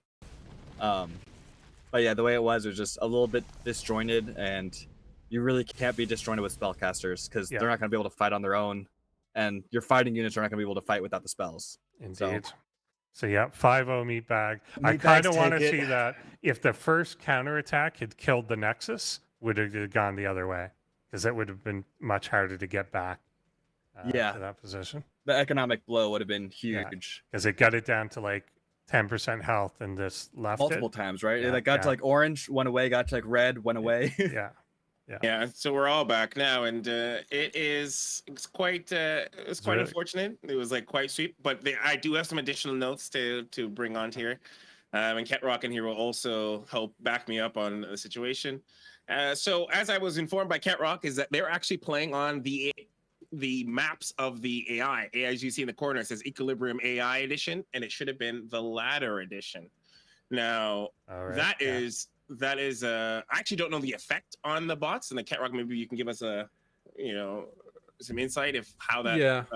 So our maps are kind of a mess for the season, to be honest. Hopefully all of it picks up well for next season. But the certain IDs are different with the LE maps and the AIE maps. I'm not sure, like maybe if the bot was submitted like specifically thinking it was playing on AIE, then it was actually better that we made this mistake. But usually we play on the LE maps. Yeah, so Normally the AI IDs are the same, but this season it's been a little rough. You may have noticed some of like motherships never use cloak in ProBots this season, and Cyclones never get the speed upgrade. That's just like the flaws in the maps themselves. We did have the fix ready, but it was in the middle of the ProBots, so we didn't want to mess for it up half on and bot not- authors. Yeah, Yeah. because things are going to change, and bot authors had to make adjustments. So And just to give people a bit of context too, when we say the maps, one of the key things is that we're not like the patch has stopped a long time for the API for the bots, and so thanks to Scarlett and a lot of grateful community members, the patch is recreated through the maps for the bots, and that's how the bots are able to play on current patches, and how we it's a bit of manual labor that goes into it, but we simulate the patch through the maps, and so we had a bit of a rough patch. That's why, if you remember, some of the maps were really dark as well. It was hard to see. That was because we manually go through the maps and make some changes. You also noticed this particular time that a Micro Machine didn't do speed mining, so that looks like he was probably expecting a Ladder Edition map in his game. So it was pointed out by production that his bunker mining and speed mining were messed up in his game. So I will take the L, because it was I made my first attempt to update the Human versus ProBots app for everybody. Normally it's done by Cryptius, but I wanted to take my hand at updating it, and I didn't know it was supposed to be the Ladder Edition and not the AI Edition. So I made that mistake. So Aaron still, regardless with his handicap, if he had a hack, I don't know if Aaron said, I feel like Aaron was just like, whatever, I don't care what map I'm playing on, I'm coming after you. yeah, you look pretty good. Yeah, Eris he looked looked- so. If those Hydras were fighting with the spellcasters, Yeah. they would have eaten the Void Rays. Because the one Yeah. time that they got the fungal and the parasitic bomb, like the amount of damage is just so stupid. Yeah. When it's Even just the one fight where he's pushing into the natural and for some reason was trying to like run through it. all the If Hydras, they just A moved, I think that would have been enough right there. or like held command or something. Yeah, Yeah. just yeah. And I wonder, because the mothership, I don't know how the mothership plays it, because I know a lot of bot authors, we didn't use, like the bots weren't prepared for motherships during, like they couldn't, like Sharkbot tried to use mothership a lot, but the ability's not there. So maybe Eris, like Rasper, did not consider mothership as a concern in these matches. the fact that they had the overseers ready. I thought the first mothership cloak was gonna demolish Eris, and then Eris had like 3 overseers like with their army. Once the mothership had been like, I feel like the overseers weren't there before, and then the mothership almost triggered. So I don't know if Eris was ready for it, but I thought What's that the mothership was gonna destroy him. Eris not being in this season wouldn't have compensated for that. So it would just be however it is from before. So probably it didn't phase it at all. Because I don't think that was a. It didn't look like a factor. It didn't look like they were scared or confused by the mothership or anything. Yeah, they're just like, oh, overseers, then we can fight. We're fine. Yeah. I think that might be just a general like cloaked units response. Yeah. And for those of you, like I already did some of the changes. I haven't tested it, but hopefully by next week I'll have the new app. So even though it'll be done, we've already did this one, and I get be a little easy on these bots. Like we didn't have the best performance this year, and I will take the L on that one. But Microsoft Machine, a couple still some of our prize bots did put up a good fight. Regardless of their possible handicap. I will have the app updated, so we know a lot of you, especially content creators, like to download the bots and play on your own streams. That'll be updated next week, so you can get the proper maps, and hopefully they'll be playing at a little bit better of a capacity. Especially bots like Micro Machine that don't get a lot of updates probably need to have that, stabilized so that they can play properly. So that'll get fixed. Absolutely. That was, but before we go on our break, I wanted to even point out that I really was like Night Phoenix or Meow, as I've been told, is a semi-pro. So, I've seen them in like WCS, like North America, not super deep, but like ESLs and stuff. Like Night Phoenix is like a good player. Yeah. Very solid. And I like when someone does that, because obviously that's just I'm gonna win with only Void Ray and let's see what happens. Like I like when people kind of play along, because I think if you just play straight up and you're that good, you just crush. But it's fun to give yourself a little challenge of I'm gonna win this way. Let's get a mothership. Let's get triple Stargate after Adept opener. Yeah. It's more sporting. as I know too that he was streaming it, so I believe he streamed that game through a streamer. So there's a level of which there was a bit of performance. Yeah. Talking to chat during maybe. Yeah. So there's a bit of a performance. I think if I remember correctly, he was performing there. And also as well, we do have, and as you guys know, we do kind of aggregate some of these matches. So we will later on to the season or after the season's done. There are some good ones. We just couldn't fit them in. So hopefully we'll be able to cast them like we did last season. In the last season, we'll get one of the good ones that came out, and we'll do a post Humans versus ProBots. There are some good ones. There's some fun ones in there that might be worth discussing and showing off, but they all couldn't fit. So and as well, if you guys have maps, I'll leave the upload thing too. If you want to upload and play and whatever, and you have you want to give yourself a handicap, all sentries, all phoenixes, all I don't know, drones, maybe larvae, whatever. All larvae would be wild. Do that. Would love to see it ever play all larvae. Just give yourself a bit of a challenge to play against these bots. The authors do take the feedback. They do get I try to get the replays to them so that they themselves can watch their bot and as a replay pack and then improve on it for the next season, against human. And there's a bit of a difference too, because they have to, and Ketrock, you can come to it, is that your bot wasn't in Humans versus ProBots, and because you have to adapt your bot to the human condition. If you can actually give us a bit of a insight to that. Human condition. There are some technical difficulties with getting these bots to run in real time, because in bot versus bot matches, basically every game frame they wait for both bots to finish, so then they move on to the next game frame.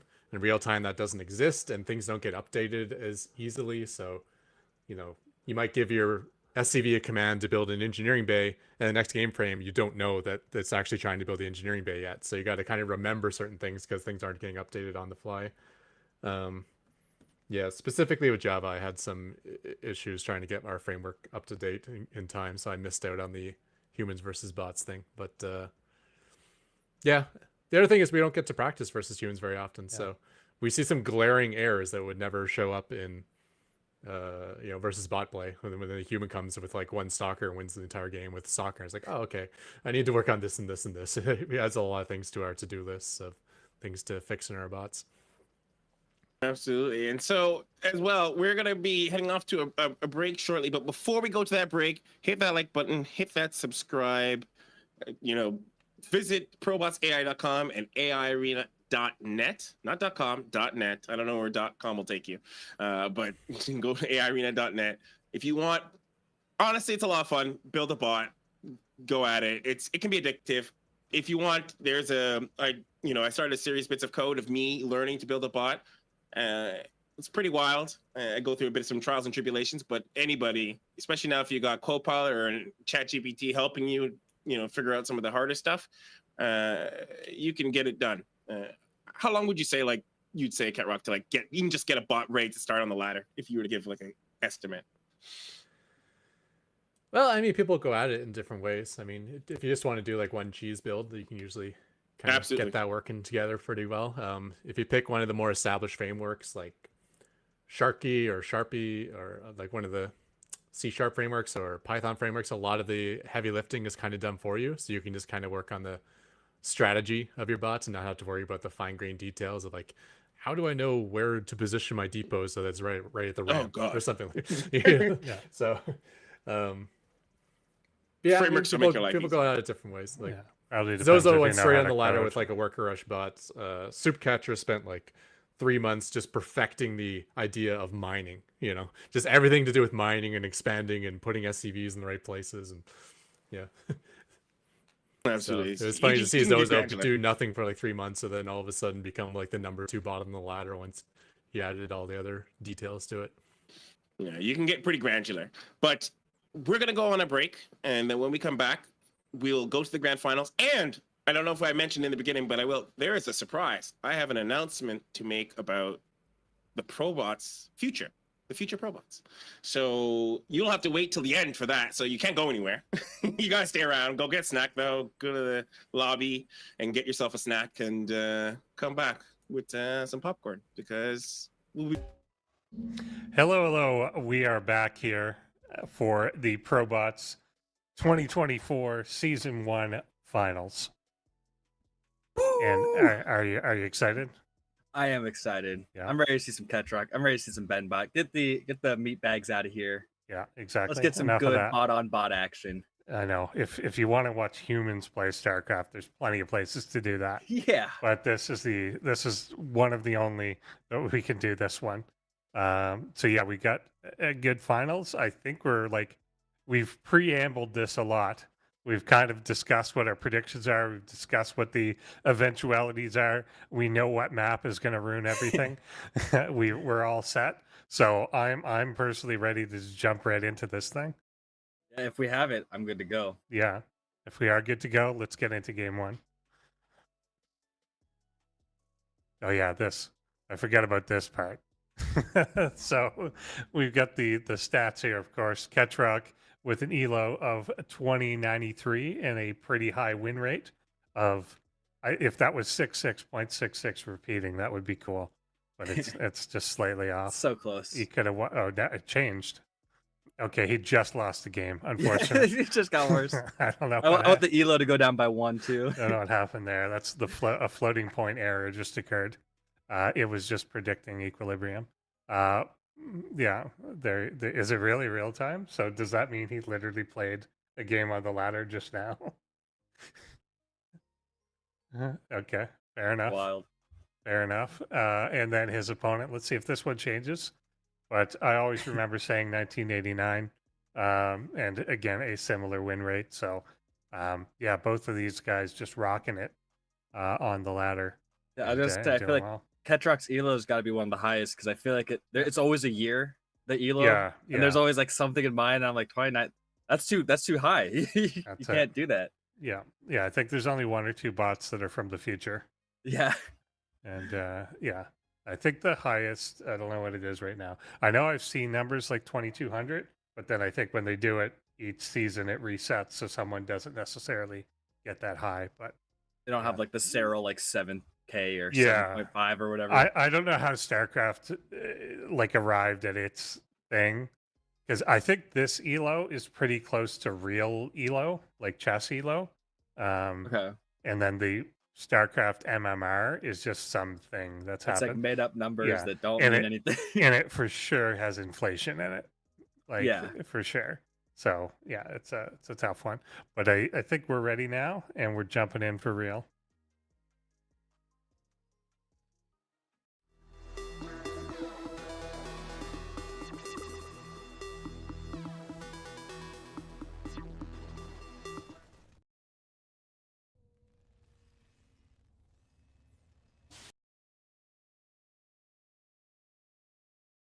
Kedrock.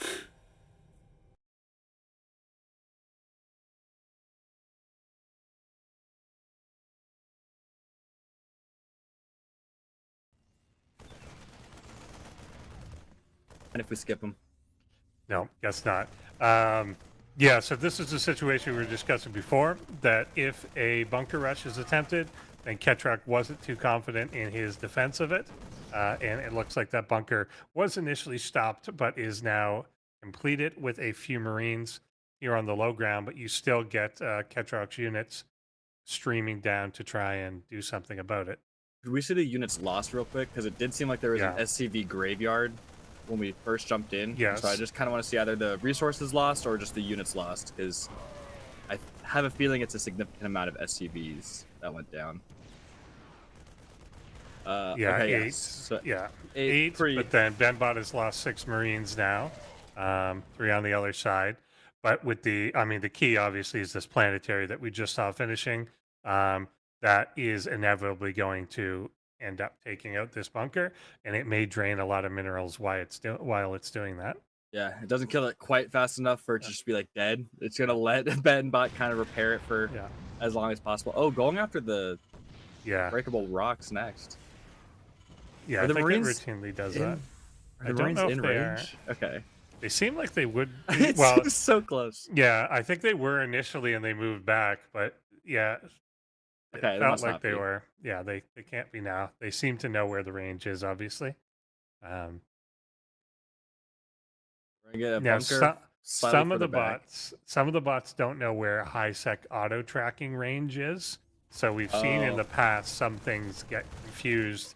If you get the extra range on a turret or on a planetary or something, they still think the range is one thing and it's not, and then they get really confused. I feel like that probably even happens to humans. You know, Yeah. when your mind does those like Yeah. instant calculations that you don't even think that you're doing. Mhm. I'm sure there's some. Oh my goodness, that AOE damage is just The Marines so here much. got brave and maybe thought they could take that, and they were very wrong. Yeah. I felt like it started in a really good spot for Benbot, and now I really hate his position. He still has the army, but like you can't do anything with it with the planetary. It'll really be down to how much does he continue to commit to this, because usually he actually does a really, like, he doesn't commit. The whole thing is like a very low effort. I'm going to bunker continue. If it doesn't work, whatever, I'm just going to continue. But I've not usually seen him do this where he's committed like basically 30 Marines to it and rebuilt the bunker. I don't think we've Yeah. seen him rebuild the bunker before. Well, and the natural coming down at 5 minutes seems so late, because I feel like he has done the bunker rush before, but the natural still comes down like Yeah. pretty reasonable, like 2 minutes, 3 minutes or something. This one it's gonna be so much later, and these Marines just have no shot. No. Just sacrificing to kill like a couple SCVs extra. They're And- almost fighting it like it's a siege tank, like it can't Yeah. attack if they're close enough. Yeah. That just is not the case for a and he planetary. just hopefully he kind of moves out of this once he does finish that CC. But yeah, it's a strange, it's like a whole other build, because maybe it is too that he's had situations where this has worked against Ketrok in the past, so he's committed more heavily to it, knowing that it can win. But yeah, there has to be usually the trigger for him, like particularly if he loses the bunker. I don't think I've ever seen him rebuild it. Double down, yeah. Yeah, because it's a very like non-committal, like I'm not going all in or anything. I don't want to make it so I have to do damage with this. Yeah. Yeah, I can just back off if need be. And yeah, now it's like every Marine. There's no way they're gonna get anything done. Yeah, because And it's just he's gonna only hurt. now getting the factory too, and usually by this point in the game, we're at like Stargate and maybe the fusion cores coming down. Yeah, it's gonna be bad. We have high sec auto tracking coming down, and we have those cloaked banshees, which Ketrok and I think was Benbot another one that was making a lot of cloaked banshees. I feel like the Terrans just love. Yeah, Benbot Banshees. usually not. We'll get like the Vikings out to then kind of get into the Okay. Oh, it was BC later. Ketrok but tier, yeah, right? Yeah, It was the like yeah. Viking Banshee Mod Podge of Yeah. bunch of cloaks. Yeah, it's just not looking good. It's, I mean, it's just baffling at this point. Like, what is he doing? Like, what's the calculation here? like a bio clump would be awesome at some point because like Benbot is getting some upgrades for them, but if your bio clump is like 10 Marines, it's just not Yeah. gonna have that firepower. Yeah. I think there are some, we've seen some in the past that have had like some trigger that it like, if I killed, if this cheese killed 10 SCVs, then continue with it because I'm probably winning. Mhm. And there may be something like that at play here that it either works or it doesn't work. But if it seemed like it worked a lot, then commit to it. But I don't, again, I don't think we've seen that in the past out of this spot. But I know that that's been the case with like some Ling Rush bots and things like that, that they've got some metric for success that will cause them to continue. Yeah, which early on it was doing some work. You know, it did get a decent amount of SCV kills, got the first couple Marines. It's almost like there was some question on an exam of like, is it better to Yeah. get the right answer the wrong way or the wrong answer the right way? And getting the right answer the wrong way is almost worse because you reinforce that this is a good idea, Yeah. that this is like what you want. And that's almost what happened at the very beginning was like Ketrock kind of gave the false hope of like Benbot's like, all right, this is great. This is working out. I mean, a ton of damage done. And then as soon as that PF finished, it was like, no, you've been wrong this whole time. I was never gonna die to this. And now Benbot has doubled down, tripled down, For sure. and now has like a natural and is getting his third set up, but already going to be in a pretty bad spot overall compared to Ketrock. That Banshee gets caught in range of that turret. This one seems like it will escape. Yeah, have you ever seen those short videos on like Twitter or TikTok or something where it shows people like showing you how to multiply quickly, but and they're like, well, you just take the top number and add it to the bottom number and it turns out to be the right answer. But that doesn't, it only works for the number. Yeah. It's only because everything's like a multiple of 5 or something like that. And so it's just completely teaching people wrong. It feels like that. Yeah, you got the right answer once, but like you can't keep doing this. That's not how math works. Yeah. Tank here. Oh, if he committed to that, well, there's one in the back too. But he could have ended one, but instead just kind of took more damage retreating. And now with the sight blocker, he can't see those cyclones. He doesn't even know what was killing him. Shooting him, yeah. The Vikings allowing the cyclones obviously to shoot through the sight blockers. Yeah. But Benbot with no air just does not see anything. I wanted to ask you before this game became so determined. You said you had Ketrock. What's the map count you have for prediction? Oh yeah, I think I was on the 4-2 with the same logic that he's going to lose equilibrium and then maybe lose one legitimately. One bunker game kind of. Yeah. But now that he's won this one, the first bunker game, he's going to win the bunker game. Benbot may shift off that entirely, and then I don't know that we're going to have hope. Okay. Yeah. And if it's a 4-0, it's a much greater chance that equilibrium doesn't get played, right? If it goes like a long series, it's almost guaranteed that equilibrium gets played. For sure. Maybe 4-0, maybe you can even eke out no equilibrium. Yeah, there would be there's like a 1 in 3 chance that it would be a 4-0. If meaning that equilibrium would be the 5th or 6th map. Doesn't get played, the first 4. Yeah. But I mean, certainly Benbot could do other things. Like it comes down sometimes to individual engagements and the way that the maps are set up. Again, because Benbot, if he goes defensive now, bunkers up usually at his own natural, depending on the layout of that, can end up holding a long time.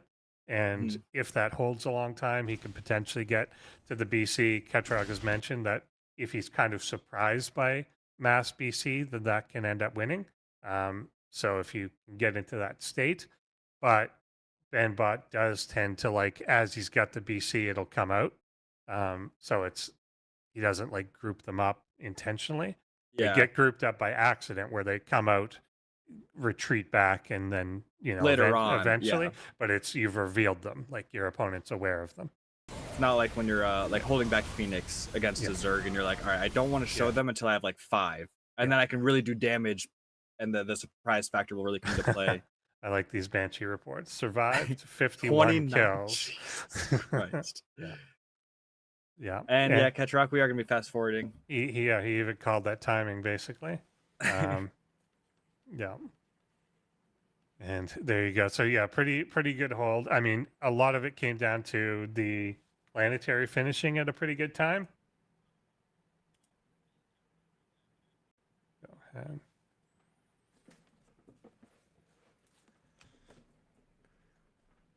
Yeah.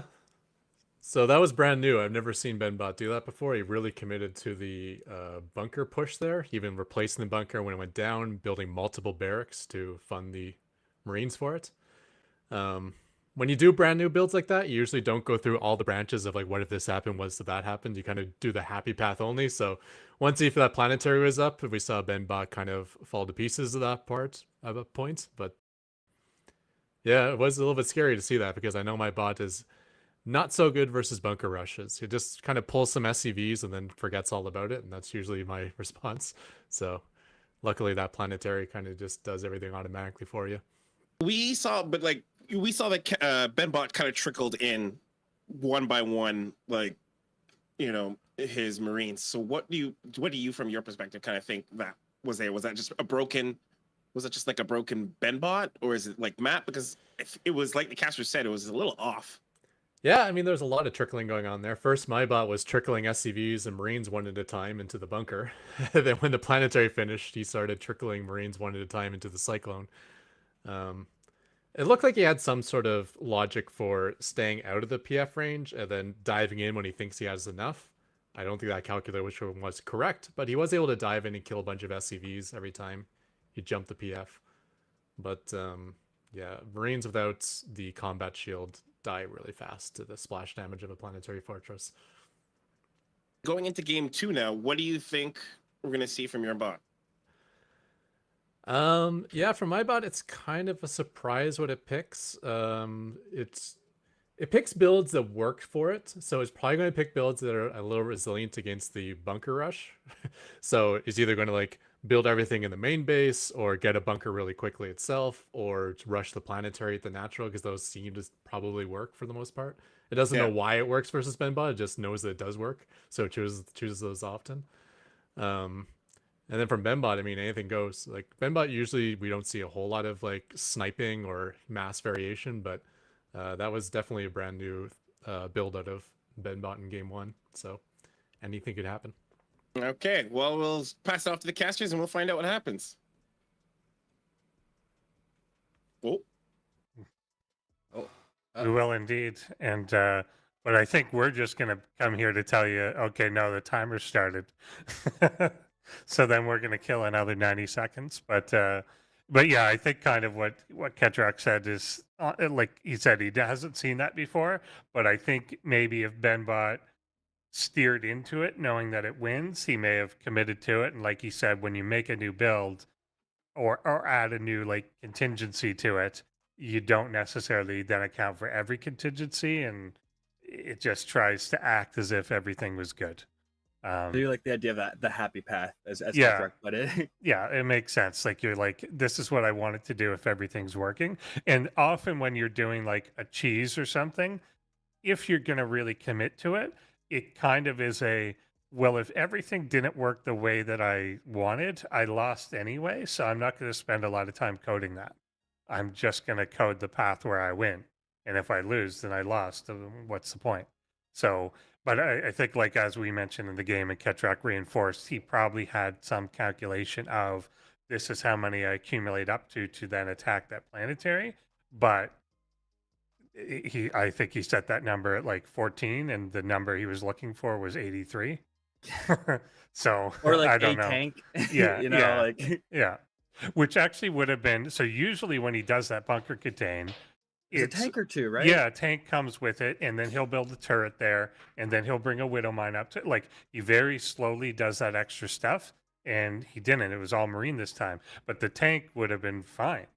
Yeah, Like the tech that would have and the been the natural right answer. Yeah, were so delayed. So I'm just hoping, yeah, BenBot comes still with the early bunker, but with a little either less committed or more tech and not just like Marine heavy. yeah. So, But the timer's done. We'll see. I think we've got it. jump in. Game 2.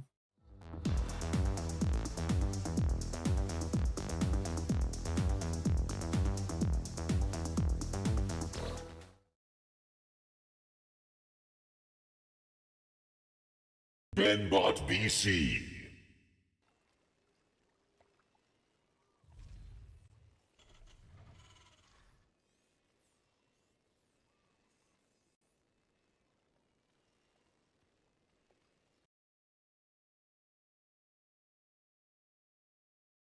Kedrock.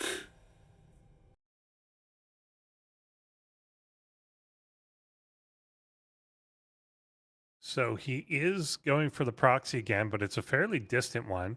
And we've seen Yeah. Benbot do this sometimes too, that it's like he proxies in like to locations, but they're seemingly like random locations.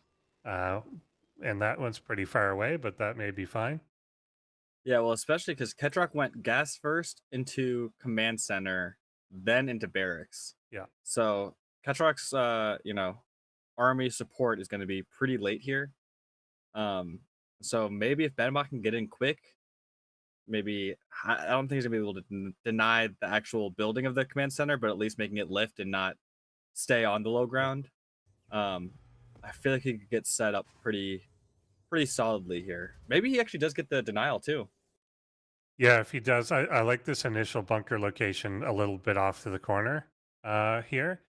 The first time it looked like we jumped into the game a little late, but it looked like he didn't actually get it down and had to come in and reinforce later. If he's able to finish this first one without it being picked off, then that may help. But as I say that, it does not look like he's going to. Although these aren't being attacked super well. And that building but yeah. SCV gets away with 3 health, which is so sad. Delaying that command center really can start paying dividends because the command center is going to turn into an orbital, and then even if it's not building workers, every second of energy is like more valuable, and it just kind of snowballs really hard, especially in a push like this. Luckily, Benbot is not doing what he did last game and is actually expanding at home as well. Yeah, that is key here. So to be able to take out one Marine, may get the second here before the planetary finishes. If he could just get into the main or something with these, that would be annoying. But yeah, he'll get another couple SCVs and then get picked off here by gets that last one. That helps. And yeah, one into the main, even with like basically no health, a little bit annoying, but hopefully, yeah, and it looks like bunker done, and hopefully he will not go to it. That looks like one unit coming home on the mini map. Yeah, I think the natural's so taken, the bunker's at home. Yeah. It looks like Benbot will now just kind of set up. And, worker-wise, looking good. And the fact that Ketrock's natural is not an orbital, it is going to be that planetary fortress, obviously makes, the early pressure very easy to deal with. But economically, it will give Benbot the advantage once their natural is down and turned into an orbital. Yeah, that is quite good. What was the SCV loss there? 8? Something like that?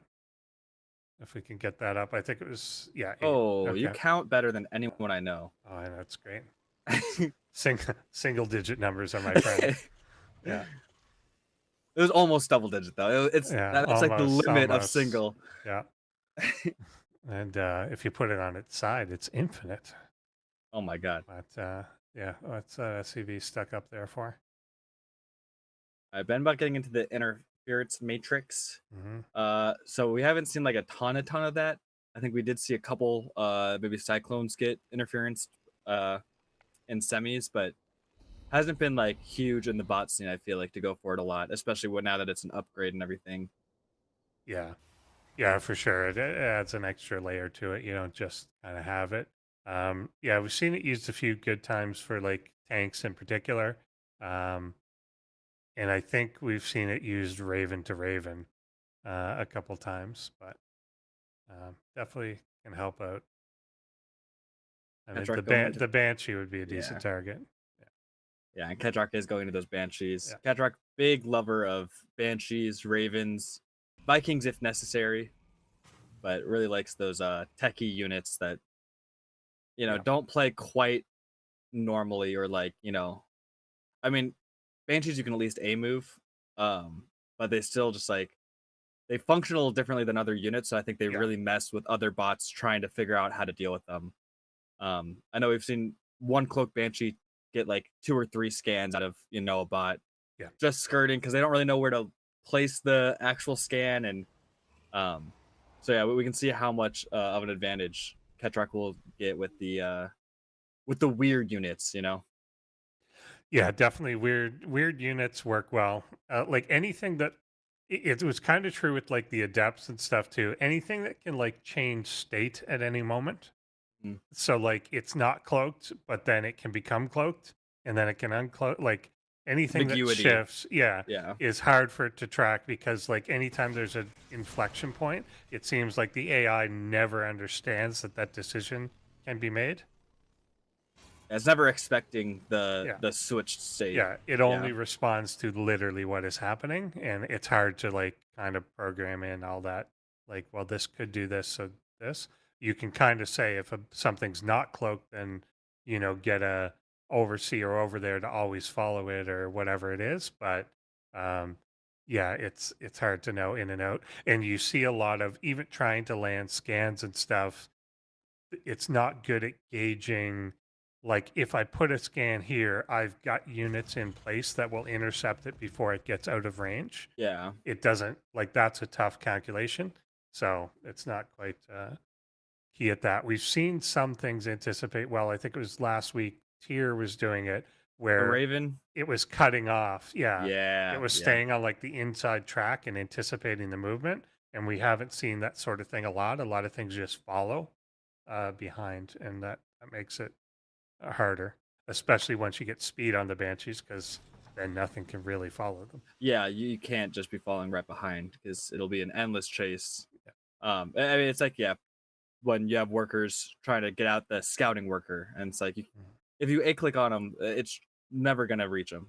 If they turn sharp, maybe one hit, Yeah. but you really need to be kind of looking at the angles that they're running into and cutting those off and playing a little more predictive. Which I remember Tier's Ravens were very impressive in that regard of really cutting stuff off. All right, we have big Stargates coming from both these guys. Yeah, and I'm a little surprised maybe that the banshees haven't like gone and tried to do anything yet, because there are a decent number accumulated there. But this may be that situation that Ketrock was talking about, and we were discussing of like, because there's no aggression on Ketrock's side, and because Benbot's not going aggressive, the fact that he's already started to make BCs, unless he chooses to attack with one, nothing is going to reveal it.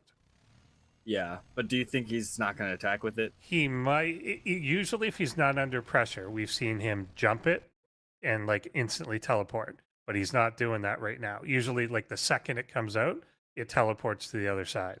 He hasn't done that. So if he just kind of sits here and accumulates more, then that could surprise him. But it looks like Ketrock's coming now. Ketrock moving along a little bit. I'm a little bit surprised that Vikings are coming out of that starport. Yeah, there you go. Just because I feel like you might as well get infinite BCs once you have the fusion core and everything. I kind of expect the Vikings before. Yeah. And then once you have the technology, just go BC. But get at least a couple Vikings out. And with the Raven, that will really help with that Banshee. Cyclone's being annoying, but the damage scaling is just not there. It's not going to do significant damage really quickly. It's just going to pick off a couple Marines. And when you're going into BC, Marines aren't really your most important, unit type that you're watching out for. Nice. Vikings picking that Widow Mine up front did some work on two different Banshees. And See a little too afraid of the Cyclone, even though not will quite win that able to fight. close. Yeah, we'll take out the tank in the back here and establish itself. And now he's pumping out two at a time. But yeah, I think that early detection Ketrock had mentioned, if he doesn't see the BC, he doesn't necessarily switch into Viking. Seeing the first one immediately led to 5 Vikings being produced at a time, which is key. If that first BC had been 3 BCs, then you can get into a point that there's no coming back from it. They snowball too hard. Yeah.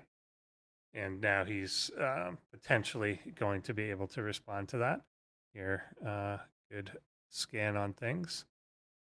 And Benbot doing a good job of cleaning up these Banshees, but the Ketrock Viking number is going to grow quite rapidly. Like you said, there were 5 on the way once those BCs were actually revealed. Yeah. So if they keep that up, they could have a lot. But right now it's 1 Raven in production and all. Okay, there we go. Vikings are starting again. Yeah. 3 on the way. Yeah, but they need a big number before actually fighting because Yeah. they almost have to 2-shot or 3-shot these BCs, or else they will just always teleport away, Yeah. and you're only going to be like losing value as you try to jump on them. Yeah, and I think BenBot's own Vikings are really focused on cleaning up the Banshees at the moment. If that gets cleaned up, then he can kind of bring those to the front line, but that was kind of their target priority, which probably makes sense if you can kind of get them out of your backfield. Then, yeah, because obviously that's affected 11 kills on that one Banshee that just died. Yeah, and Ketrock doesn't even really like milk that for all it's worth. Yeah, As far as yeah. Banshee worker harass, the Banshees almost are in the army as just like army units. Yeah. Kind of like staying with everything else and not really as these harass units that can just kind of go in and out of mineral lines. But if Ketrock would post up with like 2 Banshees per mineral line and just having them kind of coming in and out, Yeah. I think the value there'd be a lot more value in that than having them with the main army, like this one's doing right now, and just Yeah. pulling up 7 Vikings to go chase it. Yeah. Yeah. And again, you can see kind of the effect of them just following. And it wasn't until they run into the turret there that he had no way out. Mhm. Yeah. But yeah, if you just try and follow from behind that stuff, you're never really going to catch it, and then it can just do whatever. But he's got good turret placement throughout all the bases, including at the bunkers up front. But Ketrock is just kind of taking the economic lead at the moment and just taking the map. So at some point, BenBot does have to say, okay, I've accumulated enough and I'm going to go and try and move out with this stuff. Yeah, but I feel like now that the army values are getting closer to that like kind of 100 supply and Mm-mm. kind of getting close to maxed out, I feel like BenBot is totally fine with this, especially with Ketrock getting close to max and having like, I mean, he has 6 Banshees in production right now. Most of your army needs to be these Vikings, Yeah. which he does have a pretty healthy amount. But if BenBot's only going Viking BC, the Banshees, are great for harass, and if you do use them for harass, that's fine. But the straight up army fight, you are going to get absolutely crushed. Yeah. Yeah, for sure. This one BC doesn't really know what to do at the moment. Where are my friends? Yeah. And it almost looks like Ketrock wants to move in here, but there's no like ground army with this. It's just Vikings. So Yeah, they both have like Yeah. one tank, and then it's all air. this could be a big engagement here. BC drawing a lot of the fire as Vikings for BenBot side attack. Yeah, the BC's tanking and always getting off their Yamato Yeah. are 2 huge factors in just the war of attrition between the Vikings, basically. Yeah, if they can trade out well, it's always the thing of how much damage you take to fire it. Because if you fire your motto, but you lose 80% of your health before you get away, then it costs more to repair you. You may not die, but you're still taking resources up. Yeah. Well, yeah, and that almost doesn't matter if you have a Ketrock base layout, Yeah. but when you have a well, BenBot base layout, Yeah, it's more expensive. it hurts a little Yeah, bit more yeah. because, I mean, if you look at their banks, the minerals are not going over like 200. The Yeah. gas is not going very high. Ketrock's kind of getting a gas bank, but yeah, I mean, BenBot's eco is not in the place where it's free to, repair. It's almost like when you have a bunch of carriers, but your econ's not quite there. So like the interceptors actually start, you're like, oh, Yeah. I actually can't just remax on interceptors immediately. I can't just repair every BC and then also keep building BCs. Yeah. So that eco is starting to bite BenBot in the butt. Yeah, that trickle in there of the Vikings was pretty deadly. A few Banshees got taken out there from turrets. They thought they could jump on them with the repair, weren't able to take it out. But yeah, we had BenBot's Vikings were coming in kind of single file and really lost a lot there. And anytime a Cyclone gets Mhm. Yamato cannoned, especially because they always get Yamato cannoned at like red health, Yeah, that just feels pretty bad because I feel like you Yeah. could almost always use those on cooldown on a Viking. Like yeah, it's not like BenBot doesn't know where the Viking ball is. I feel like now that Ketrock is taking the entire map other than BenBot's bases, the Vikings are always, pretty close to one of BenBot's bases, kind of always pushing and prodding. And so yeah, I feel like you really gotta save those Yamatos for the important units, which are the Vikings and not the Cyclones. yeah. Ketrok pretty committed to rebuilding the Banshee force. 9 of them were being built at a time there. It's crazy how many. yeah. He wants to build. Can we Yeah. see the unit count real quick just to see what the Viking numbers are kind of at? 25 to 21. Yeah. But with 3 BCs, it's like, well, they had to fight with the BCs though. Yeah. Oh, but also the Oh, health levels of all the Ketrok Vikings are way lower than Benbots. yeah, definitely more damaged, but there's just way more. If they just take this straight up, then obviously they come out ahead. Snowballs. Yeah, and we're getting that here now. Like 5 of them to initiate this was doomed to begin with, and Ugh. yeah, it resets that a lot. Yeah, 24 to 13, but you don't see the like they're elsewhere. They're Yeah. not together. Everything's not together. That's often a thing with Benbot's stuff because he repairs so much and pulls back so much. Not everything is there. Half of it's back in the base Yeah, or something. yeah. Yeah. And he pulls back. There are times when you just have to commit, and pulling back the damaged one seems like it makes sense, but not when you leave the 2 undamaged ones to die. Yeah. Like Or the undamaged one could have killed him with that yeah, last shot. You pull you him back either and now they get an extra shot. And yeah, you either all go home or you don't. But pulling back just the injured ones doesn't work. that's an interference matrix on the Raven, I think. Or no, Banshee. Okay. Banshee, yeah.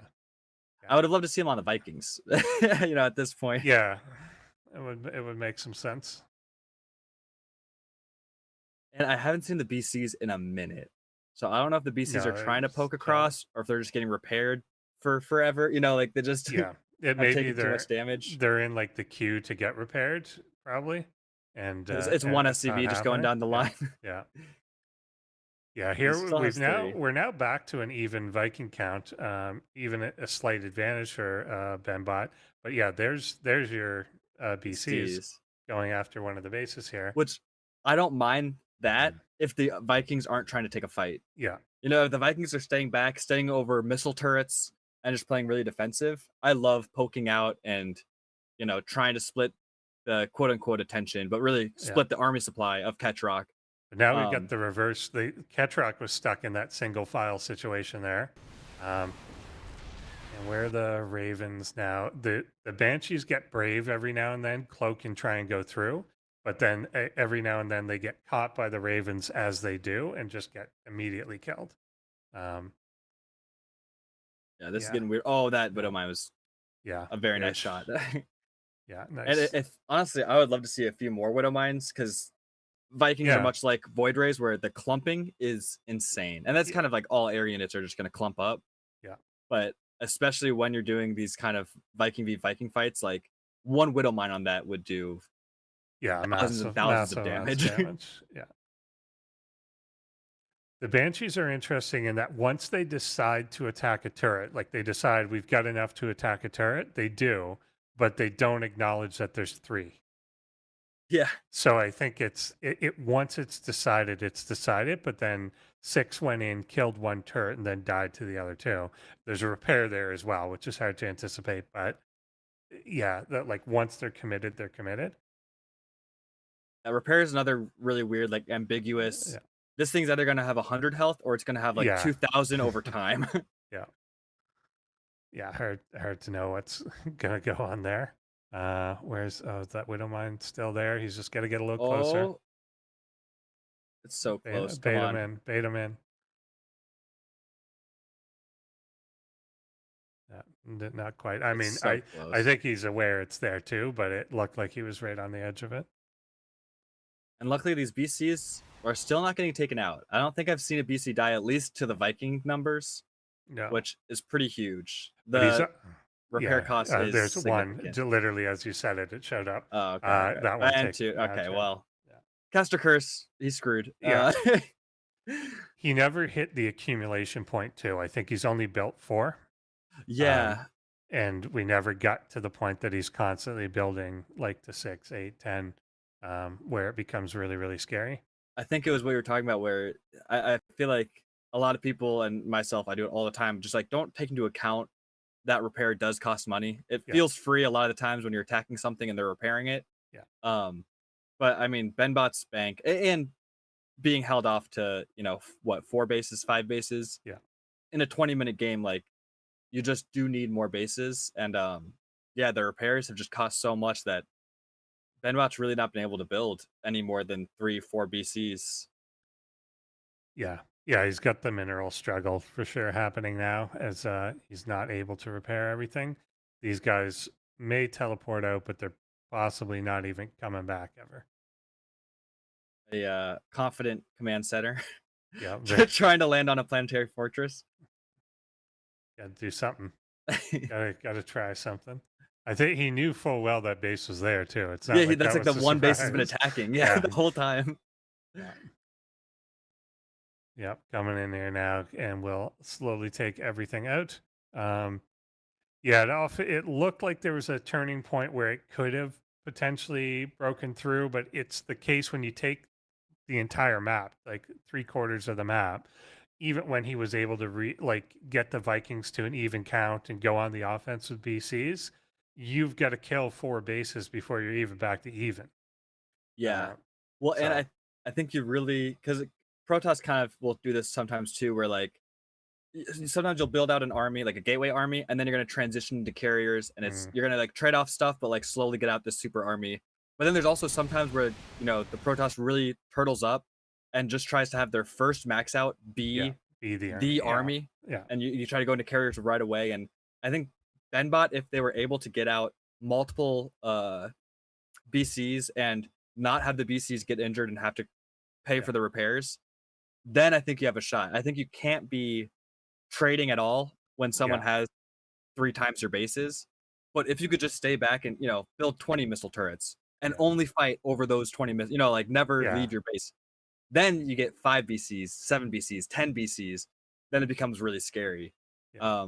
But yeah, I mean, it was like 3 BCs and then just infinite repairs and trying to get back into Vikings, but trading off those Vikings as you try to get into them, and never was able to get that really scary BC count. Yeah, exactly. You got to be making the decisions on when to engage at all, and particularly if you're a repair based like keep everything alive thing, you've got to not single file things back out and just put them back in the repair dock. Yeah. Yeah, 100%. And user defenses. I feel like there were like a couple missile turrets, and like you said, the Banshees were suiciding on the missile turrets already. So the few that they did build were already doing amazing. I think you could have built, you know, like the Spore Forest that Zerg builds sometimes, you know, you could build a lot more. Yeah. But I think we're gonna get our analysis back up on cam. So I think we're kicking it over. Hey, all right. That was game 2. Cat Rock, once again, you have escaped the jaws of equilibrium. You've just... Just keep dodging it. And there's a chance. There's only 2 games more. Wait. Yes. The way you can... Minimum 2 games more, and you may not run into equilibrium. So Site Delta, game 2. No bunker contained, so obviously Benbot switched off of it. Well, he did a lighter version of it, which I like. Yeah. So, you know, had the potential, but at the same time, we saw a command center going up at the natural for Benbot. And Benbot not even, and let's see if we can get some clips going on, is that Benbot not actually jumping into your base immediately. And I'm curious, and I'm thinking that might have been a response that he knows he's against the Cat Rock. He's not going to be jumping into your base because he normally is the first, like Andrew Sword said, is Benbot jumps into the base, usually the first one. But maybe when he's well ahead, or maybe against Zerg. I don't see him do it too much against my bot. I did see some interesting adjustments there, though, from Benbot. He builds more missile turrets, and he's building them in interesting positions, so it kind of cuts off the pathing of my Banshee harassers. Also, my Banshee clumps in general are usually really bad deciding when to jump on a missile turret.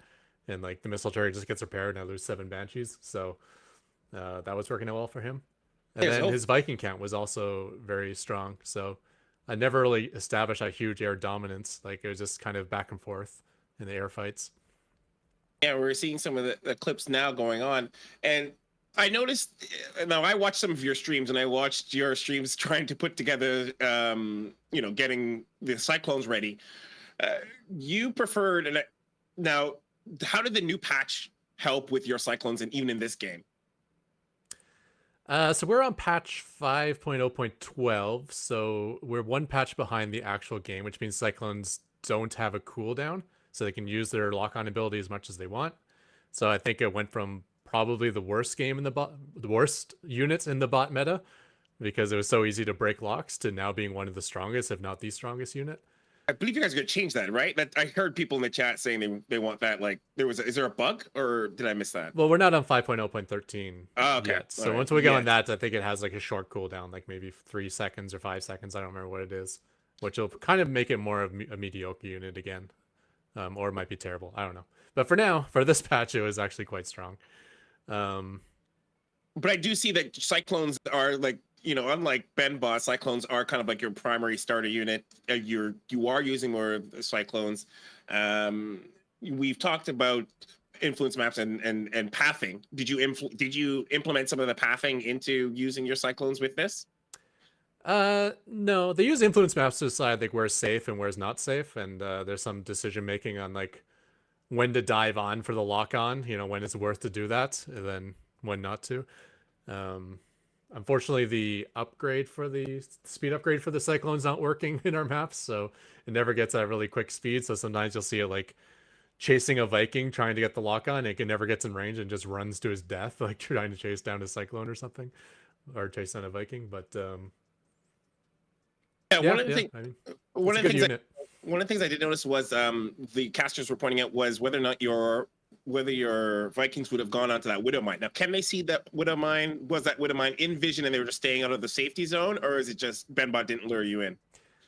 Looks like my Vikings are smart enough to stay out of the range of it. Unlike my Banshees and Cyclones, which seem to not care about Widow Mines at all and just run directly into them. So like if you're doing like generic coding, normally you look at what's the attack range of the enemy unit, and can the enemy unit attack at all? Like a depot can't attack, for instance.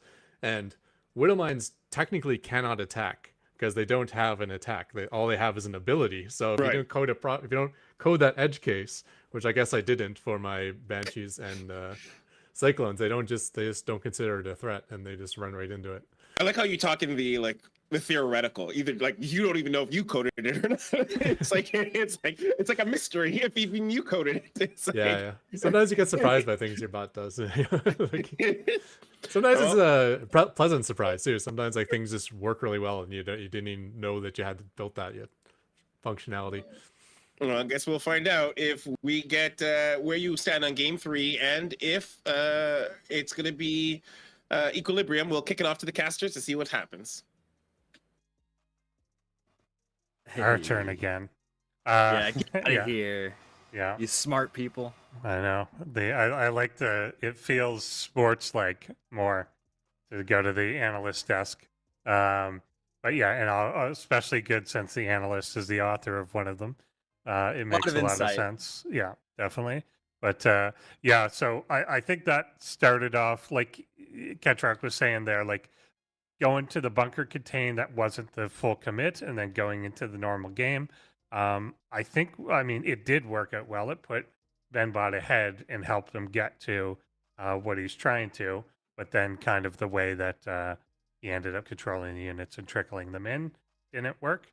But I think had he leaned, it's hard to say because you kind of gotta.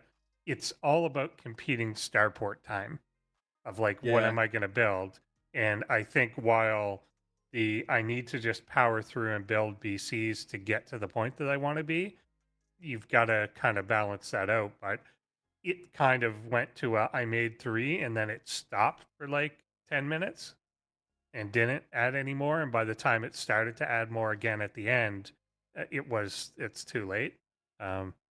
So you kind of got to go one way or the other, or find a way to maybe get your economy bigger, or defend in a more economical way. Like I think like your idea, like putting more static defense, more Widow Mines maybe helps, and like makes this less of an investment to constantly defend, and then you just turtle and get to it.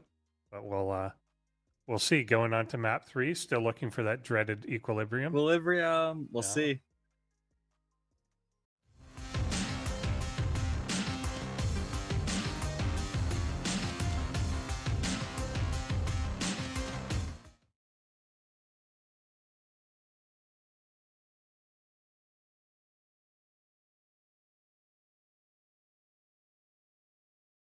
Benbot BC.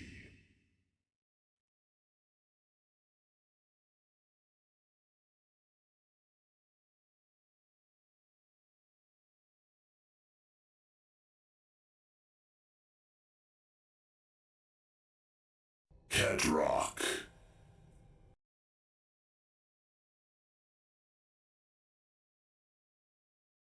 All right. You're on hard lead. Lead Yes. not usually very hard. It's one of the softer metals. And Heavy. luckily, it's not equilibrium. Yeah. The most important part of hard lead Yes. is what it's not. Yeah. Yes. It's not hard and it's not equilibrium. Ketrock is going with that command center first again, which seems like it would get wrecked by proxy marine. You know, like it just in theory seems like one of the worst. But Benbot also always does one barracks on the map and then the other two are at home, so it's not like we've been saying. It's not like a super committed proxy, but it does seem like the command center first will be playing right into the hands of that build, and yet Ketrock does not lose too much. I feel like in any of these beginning games. Gonna move? No. So we'll see if he gets the same success with SEV kills this time. Doing okay so far here. If this one continues to kind of kite them back and forth, they want to go back and maybe either attack that bunker or something, but they're gonna sacrifice themselves instead. Yeah, but buying a good time. Oh, are they doing a orbital command? It's not. It's not. Oh, it's not building orbital. yet. Okay. Yeah, it's The not main building. base was going into the orbital command. Okay. Because that would have been a huge difference. I think he usually does it right away, and the fact that he didn't makes a really big difference here already.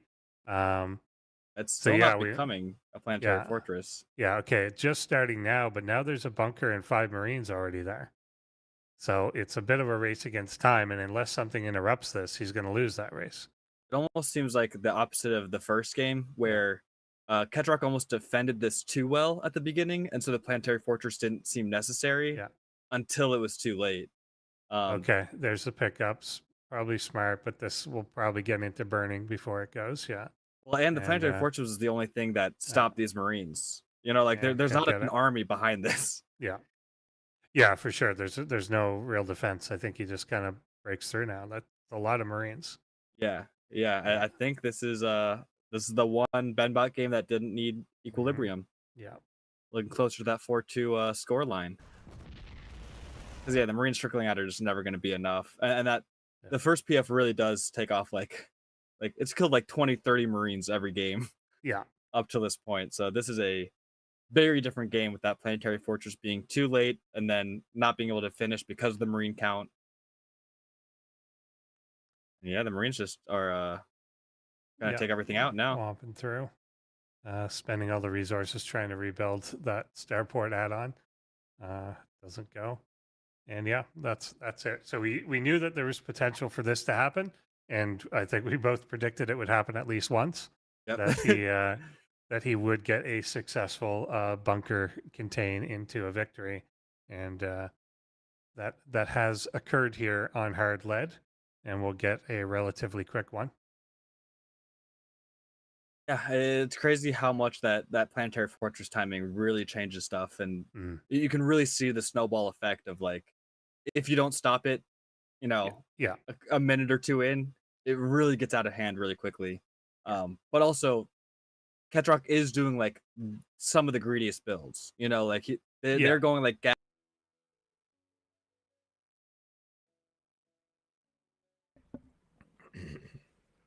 Let's see.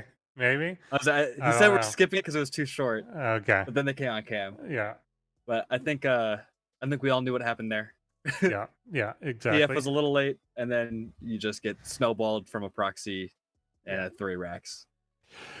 Yeah, for sure. And there's no kind of backup plan to it too, because you also have the option of, even if your planetary was not going to finish, the fact that you start it and then they have to focus fire it down because they can't let it finish. Yeah, means that you could contain the Marines there while you tried to do something else. Get your own bunker up, get a tank out, get something like that is going to hold it while they're trying to finish your stuff off. But yeah, it didn't work out that way either. So yeah, are we Yeah. ready for the next match right away? It says soon there, but I that don't real? know. They're gonna pop a timer on us as soon as they say it.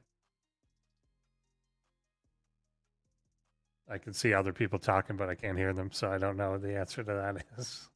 Be chilling for a sec. Yeah. What was I gonna say? Oh yeah, I don't even know what at that point though, with the build order that Ketrock's going for, I don't know what Ketrock builds in his base that actually, Yeah. because it's not like Lings or Zealots No. where the bunkers can really buy you, or not the bunkers, the depots can really buy you time, and that wall being able to repair on the other side. Marines don't care about walls, or you're not gonna be able to repair through it. So it's like, I mean, like a Widow Mine would be sick, like a shot. But I think even then, it's like if there are 5 Marines left, those 5 Marines kill Yeah. the Widow Mine, and everything then else. each Marine as it comes out. Yeah. So it seems a little bit like the build order rock paper scissors. Just like if Ketrock does not get that PF up, Benbot should have a very easy time. Yeah. Taking everything out, because you did go again command center first, while Benbot's going 3 barracks before command center. So hope that should provide a significant army advantage. Yeah, definitely the case. Yeah, and I don't know whether you have time there to distract. When 5 Marines, I think, just barely beats out the planetary being built, but of course there's more coming. If you can kind of distract and get some of their fire onto something else or whatever, then maybe that helps. But you've got to buy a fair bit of time there. When they started attacking was like right when it was or even before it started. So yeah, you kind of got to buy a lot of time. And I guess I think a bunker, like abandon the natural and try and bunker at the top of the ramp, is probably the only thing to attempt. But even then, you've then got to get a lot repairing it. Hope that you do enough damage while they take out the SCVs coming repairing. up too. Yeah. Like there's a few ways you could try and do it, but there's a lot of Marines that are coming in. Like when they finally make that move up the ramp, there's going to be like 13 of them. So yeah, it just so much. I think the best strat is probably what you're saying, the first, where like if you pull down the 2 Marines that you have and maybe like 15 SCVs. I mean, this is what you have to hold to have a chance. So maybe bring down the SCVs, have some of them repair, some of them attack, see if you can take out the distract the damage per second and also repair a little bit. Because if that PF comes up, you're fine. Yeah. But if it doesn't, I think even the bunker, like you're in such a rough spot. It just gets blasted down too quick by the time. Yeah. All right, we did have a timer. It has gone back down to soon, so I think this one's real. Let's jump into game 4, see if equilibrium comes up.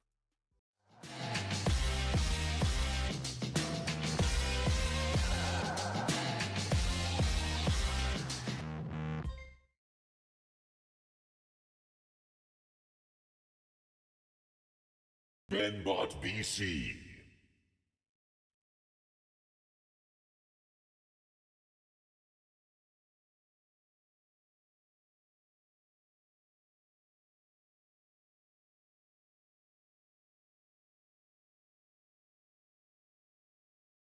Kedrock.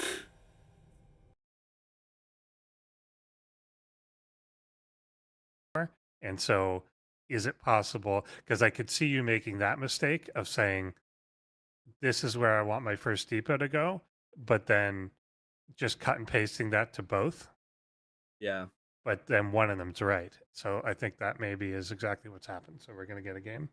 So Benbot not only needed to flip the die, the 1 in 6 chance of getting equilibrium, there's also a quarter that you got to flip to get Ketrock on the wrong side to get that free win. Yeah. So the free win a little bit harder to get than we previously anticipated. Yeah, exactly. Yeah, kind of good. We've got on the side monitor, we've still got like the Drekken and Ketrock faces. So I was able to see his reaction when it actually worked. That's hilarious. Yeah. And it's the first time Ketrock is not doing a fast expand. Yeah. Or at least like an expand before, a real fast expand. Yeah, in fact, he's got a bunker up front here. Although there's already an SCV that's going to attack now his bunker. Oh, that instead SCV is not building a bunker, so it's uh, kind of yeah, and he's trying to do his own, but that may be good too because the bunker didn't. Oh, it's a weird one because now there's no base, so there would be no planetary. So you'd put a bunker there, but there's nothing there. Yeah, this one is a little bit weirder than the others because yeah, yeah. there's like Benbot- no threat from Ketrock with the planetary, but then there's also like nothing for Benbot to kill for being down here. You know, Yeah. there's no like reward. I think Ketrock did go factory as well. So yeah, once like a tank is out, or let alone like a Banshee or something, if he ends up getting into Starport, then Benbot's done. You can't really stay here. And it looks like that line may have been crossed already because Benbot is pulling back. Yeah, he's sending it back home. Good call. But yeah, given the equal start, we've seen Benbot start with a like pretty big lead before and still ultimately lose. But now he's still adding on barracks, but he's pulled back. That one's floating, I think. Yeah. So it won't at least like Yeah, add yeah. on. But yeah, the But I tech mean, but tree he's is got not 4. going. Yeah. Yeah. Like 4 is a lot for this opening.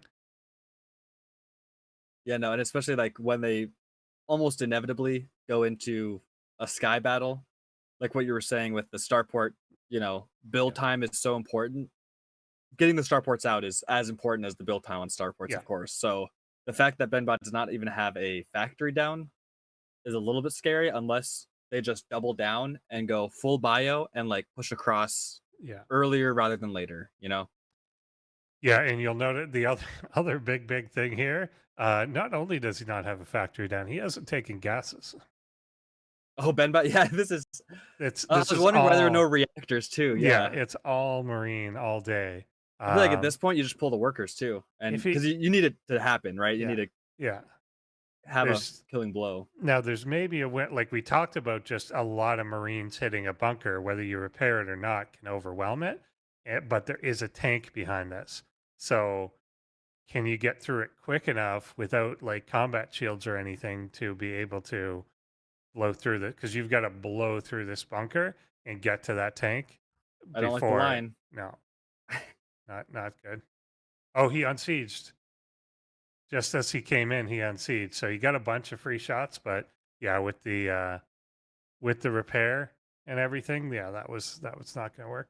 Yeah, and the damage dies down so quickly Yeah. when it is non-combat shield marines, and Hmm. a tank shot or two will take out like 5.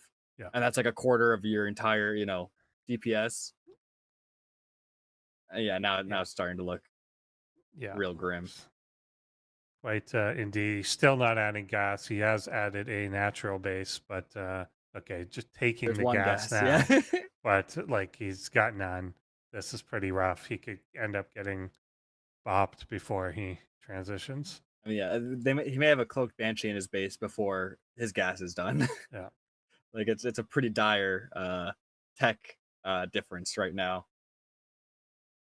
And yeah, that Yeah. first banshee is going to get into that main base right now. And I mean, all the marines. Okay, there are some marines. I was gonna say all the marines are across the map, I think, but there are a few cloaks a little bit far away from finishing. But once that cloak is done, I mean, there's no engineering bay. There's obviously no Raven for another like 20 minutes. Yeah, no response at all. I don't think he's got the energy for a scan either, even if he could catch him. Yeah, there's the cloak, and we're gonna get this just going after. Oh, denies everything. the natural. Yeah. With like a No, second left. a second one did jump on. Right after he beautiful. did. Okay. Yeah, but so it does get it, but now he's kind of coming down for this distance mining and just gonna lose a ton of these. And the marines are going back across the map, so even when this cloak does run out, now it's not under pressure again, and then the marines are going to come back, and then it's going to cloak, and it's going to be rough. Yeah, I mean, this will be a rough ramp for them to go up. Are they going back? Is what you're talking about with the scan, but not the actual army units to like make that scan worth it at all. Yeah, and now you won't have energy for like a minute. And the double tank is just not going to go down to marines with no stim or combat shields. If you're going to go gasless, you really do have a crazy strict timer of like this needs to work out or do crippling damage. Yeah. And if it doesn't, you are going to be pretty screwed, 6 minutes, 7 minutes into the game. Yeah, him floating that barracks home was a little odd, given that he didn't abort the plan too. Yeah, they Like, end 'cause up being aggressive with yeah, Marines. yeah, he kept going. So like, really just lost the build time on a bunch of Marines is all. Banshee, and again, there's still no defense for this. Energy's still too low. Um, but I mean, he's not cloaked right now, but can soon. But no stim Marines are they're so slow. Yeah. Trying to chase, and like obviously you have the terrain and stuff that flying units can just go over curves and hills and stuff, and just make it really annoying to actually get this Banshee down. And now that more Banshees are going to come out, the 3-base setup's already good for Ketrock, so you know that they're going to expand 5 times in the next like 3 minutes, and it's just going to get more and more out of hand. Yeah, he's triple pumping at the Banshees. Yeah, there's just nothing to attack here. Supply 58 to 122. Benbot's supply is Ketrock's army supply. Yeah, it's not looking great. 2 tanks in siege doesn't matter because 2 of them are sieged. And yeah, Marines are just not going to be able to run into these tanks. Banshee reports its survival with 30 kills. Jesus. Yeah, and this is why you really do have to see those or why you always see the dance with Marine Viking tank, because tanks just counter Marines. If those are the only 2 units out, tanks will pretty much never lose that. If you can stim on them and get like a crazy 360 surround, like maybe, but you really need the Vikings and your own tanks, and you have to play the dance. And if you don't, then it's just not a good look for the full Marines. What that means, real time over 1 This hour. GG out, I'm gonna crash. Yeah. Or I'm not gonna crash. Yeah. And there's the cleanup. So yeah, the prediction of equilibrium goes the other way. It worked. Yeah, that was the one free one I thought that Benbot would actually get. Luckily, Benbot gets one without it being free. Yeah. But are we gonna check with our analyst? I want to hear what Ketrock says about that. I think we are sending it back. Let's hear how excited Ketrock is.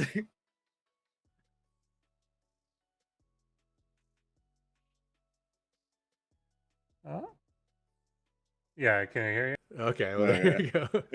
There we go. Sorry.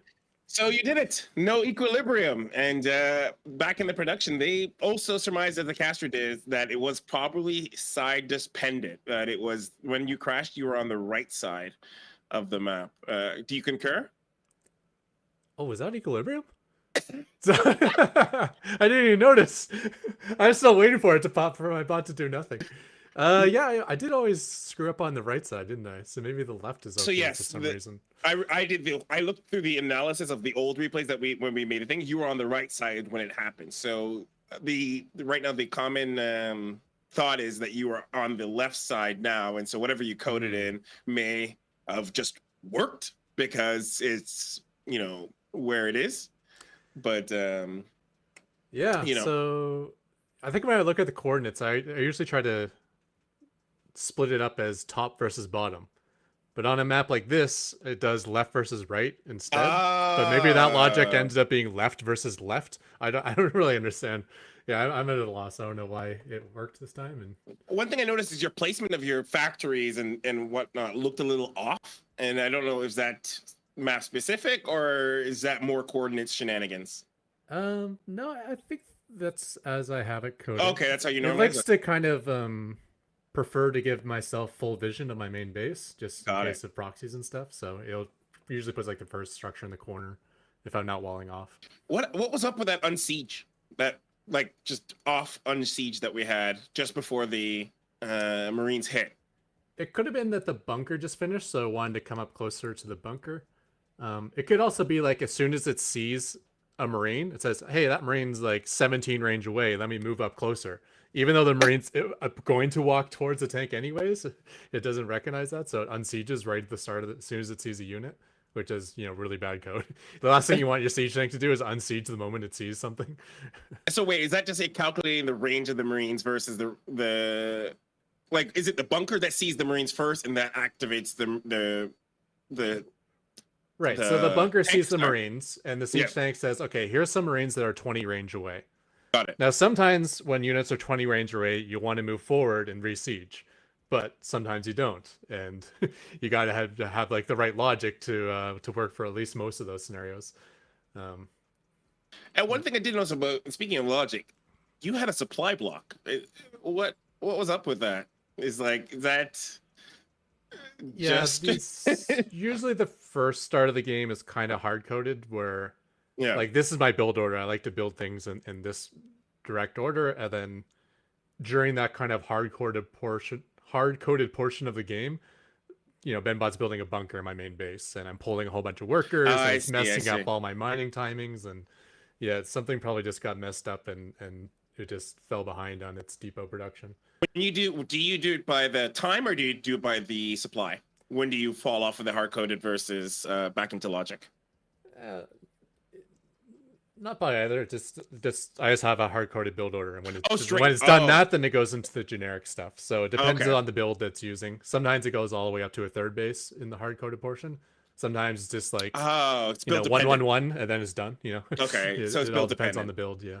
Okay, that makes sense. And I presume your builds are built specifically per. Are you ID based? So like obviously if you bend bot, you will select certain builds or cycle through certain builds, and then Yeah. race build. Exactly. So dependent. it's going based on ladder history, like what's worked versus Venbot in the past, which is why some of these builds look weird, but just because they're good against bunker contains, like building a planetary immediately at my natural is probably really dumb in most TVTs. But my bot found that hey, this kind of works versus Benbot because he prefers the bunker contain, and a planetary beats a bunker pretty badly. So. So in the cycle, then what might be next? Might you see coming up in game 5?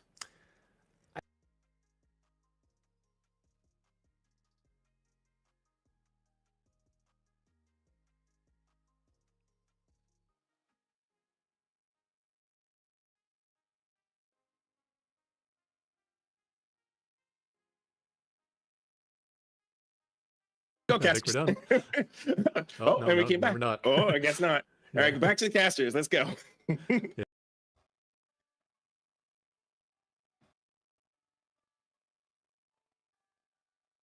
Cool. Well, yeah. So I think we're here again. There's no countdown, so I'm not sure if that means we're ready or if it means they're gonna spring one on us. I have But one. okay, there it is. There it is immediately.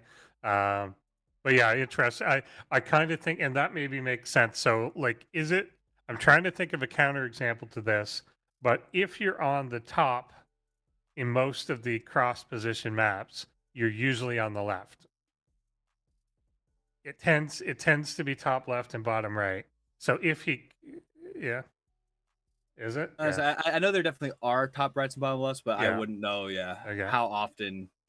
Because yeah, if you coded Both. one, if you're like, this is where I want to build when you're on the top, and this is where I want to build when you're on the bottom, it seems you'd be right once, right? Yeah, like with if the you, top left you know, and the bottom, Yeah. or the right side just gets real wonky because you want Yeah. to build on the bottom right. yeah. So yeah, so then bottom would never activate, and then 50% of the time it would say I'm on the top, but I'm on the right, but I don't care that I'm on the right. Build it here, but when you're on the left, it would do it in the right place. But yeah, I don't know. Keep an eye out for Yeah, whatever map is coming up. We'll see. if Yeah, it's I still don't know top what left, bottom right. yeah. We need to go back to those like 3 spawn maps from like 6 years ago or whenever. That were weird that you had to like check spots and whatever. So I think I was too late for the 3 spawns. Mhm. But I know GSL would always like randomly throw in a 4 spawn map, even though it Yeah. was never on ladder, just like or GSL Yeah. would have a 4 spawn. I think Yeah. those are fun, especially when you Four- double down and you're like, I'm gonna proxy, so I'll just Yeah. proxy in the middle, and then It's a they'll be close random to spot. someone-ish kind Yeah. of. There were the 4 spawn forced cross, and then there were the 4 spawn not forced cross, where you could go vertical or horizontal. Yeah, sometimes it's That's kind of it. close. But yeah, but I want Catalina back. I want the 3-way crazy. Like you just check both and figure it out, and sometimes someone's like behind you, and you're just screwed positionally. Just out the gate, you Yeah, are yeah, in a worse position. exactly. All right, I think we're ready. Let's hop in and see where we go from here.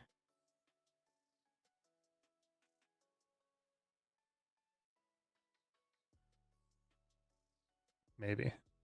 And game 5 coming up now. There's this SNL skit where it's the premise is they're introducing like the Kids' Choice Awards on Nickelodeon, and there's a timer that keeps resetting. And but it constantly is like these hyped up kids throwing to like, and now the awards are gonna start. And then nothing happens. And then they just resets the timer. then the announcers keep throwing to each other and like, well, let's check in with Donnie backstage. He's like, there's nothing back here. Let's go Yeah, back up but front. it's just this endless. It's like this 10-minute long skit of them trying to start the show, and very confidently doing it over and over. This time it really is going to start. Yeah, Game 5, right. Tetrock Benbot. Let's go.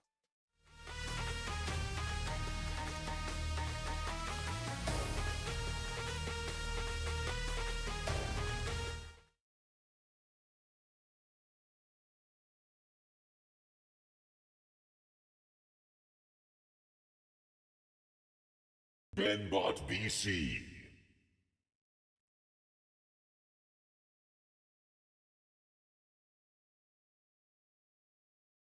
Cat Rock.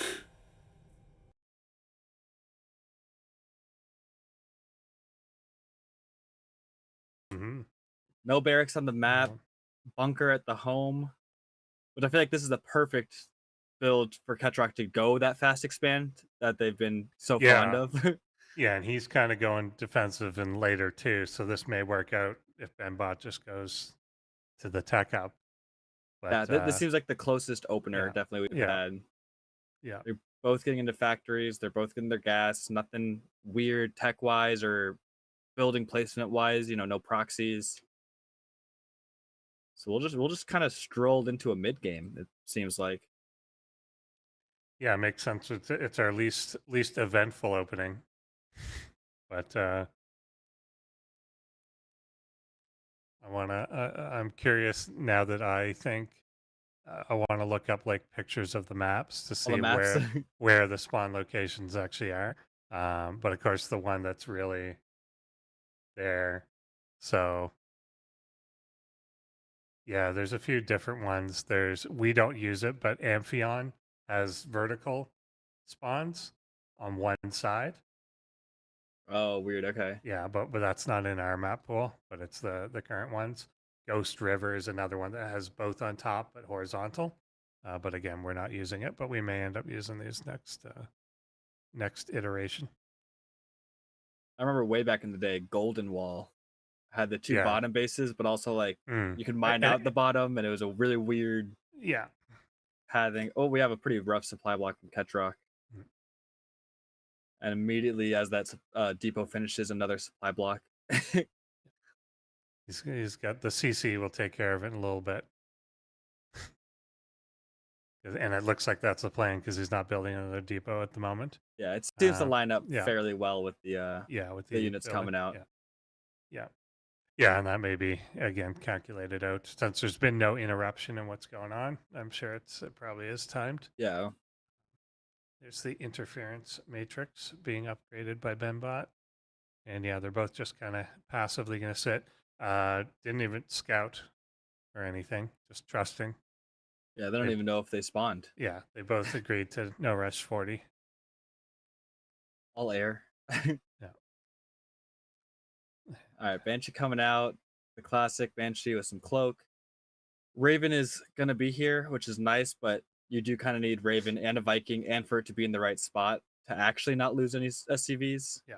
He is getting the high sec there too, which does help when you're trying to kind of cover everything with turrets. Mm-hmm. And the turrets are already coming down, which I feel like some games they've been a lot later to come down. See how much this does, and both of them kind of slowly getting into their Viking production. Ketrock going to get a Raven as well. Yeah. But I think Ketrock already has 3 starports. I don't know what Benbot's on, but I think Ketrock has like the number of starports advantage right now, which can get out of hand pretty quickly, I feel like. Yeah, definitely can if you could just kind of pump everything out. Yeah, he's going around the perimeter here. Nothing has touched him too much. A few shots getting on. The Viking here is going to cruise him back in. There's a turret in the way, so it's going to be hard to escape this. Yeah, the pathing Yeah. gets pretty messed up where the Banshee doesn't really quite know Yeah. what's the least Yeah. threatening way to go. Yeah, you kind of get stuck in a triangle. There's this turret we can see here. There's one in the middle line, and there's a Viking on the top. There was no exit. And the second turret coming up. Yeah, This Benbot is- have a really good defensive Yeah. position. So I kind of just want to see Ketrock do their expansion game. You know, take the 20 expansions. If Benbot wants to stay back, create a timer of economy that Benbot has to respect, or just gets really far behind. You know, Yeah. eco wise. And as Benbot, CV went down, but maybe just looking for stuff as it's not putting a base down yet. There is another one being built in the main. Do have that fusion core coming in, so Benbot will start getting into their BCs. There's another starport coming down, but Ketrock already starting to get a pretty scary sky army. 3 more Yeah. Banshees coming in, another starport. I think there are at least like 3 or 4 Vikings, you know, huddled over that Raven. Yeah, and he's triple pumping out the Banshee. That it feels like there's good coverage, but you have to really have a lot of turrets to fully cover. Yeah, or you have to Like- keep too much army back that Yeah. you know allows Ketrock to do the quintuple expanding that eventually before 10 minutes we will have like 5-6 bases. Even though it doesn't look like that now, I still have full faith that Ketrock will Yeah, start will expanding take pretty more. heavily. Yeah, for sure. Yeah, I think you're totally right on that. And yeah, there's often like the tendency of like you can hold something and feel safe, but unless you crush it and actually take it out as a threat, then you will always be sitting there defending it.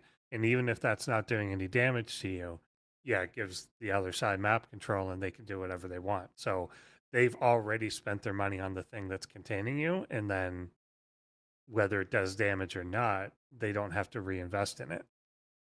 Yeah, And you kind of pin some units back, Yeah. and force some respect to be given. Even just the, you know, I think we've talked about this before too, but the missile turrets, you know, like Yeah. having a Banshee to force out 2-3 missile turrets per mineral line, or you're Yeah. gonna have to stay back and defend it all the time. And then even then, if you have like multiple Banshees, you can still come in, kill 5 workers, and get out. Just one, gains value over time. one little key there, and I don't think he saw it, but in the first game that we had a very similar thing happen, he saw the BC right away. He didn't see it until probably right now. Yeah. There you go. Yeah, I was gonna say Ketrock is sick because they have the actual tags Yeah. in the chat, so you can really know what they're thinking and what's going through their head. So yeah, that was definitely the first time that they saw the battle cruiser for this game. But it's still only at 1 BC, right? Yeah. Okay. Yeah. And then going back into Viking production, I don't get that.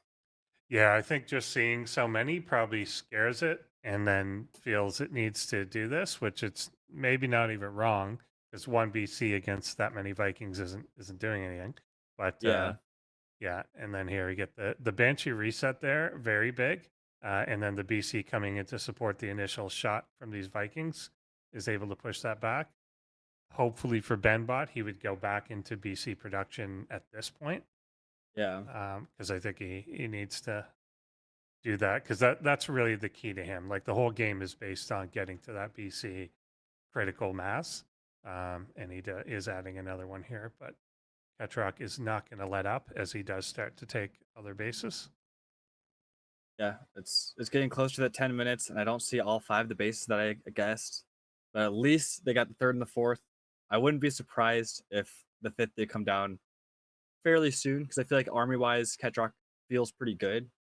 But yeah, I feel like Benbot BCs are kind of like carriers, where like the individual DPS isn't like that great. Yeah, But if you can get a high number, it's just such consistent DPS. yeah, And it really starts to build. And the being able to repair BCs compared to Vikings, just having more health so that you can tank larger volleys and still get some repairs off and stuff. I feel like that also starts to kind of snowball. yeah.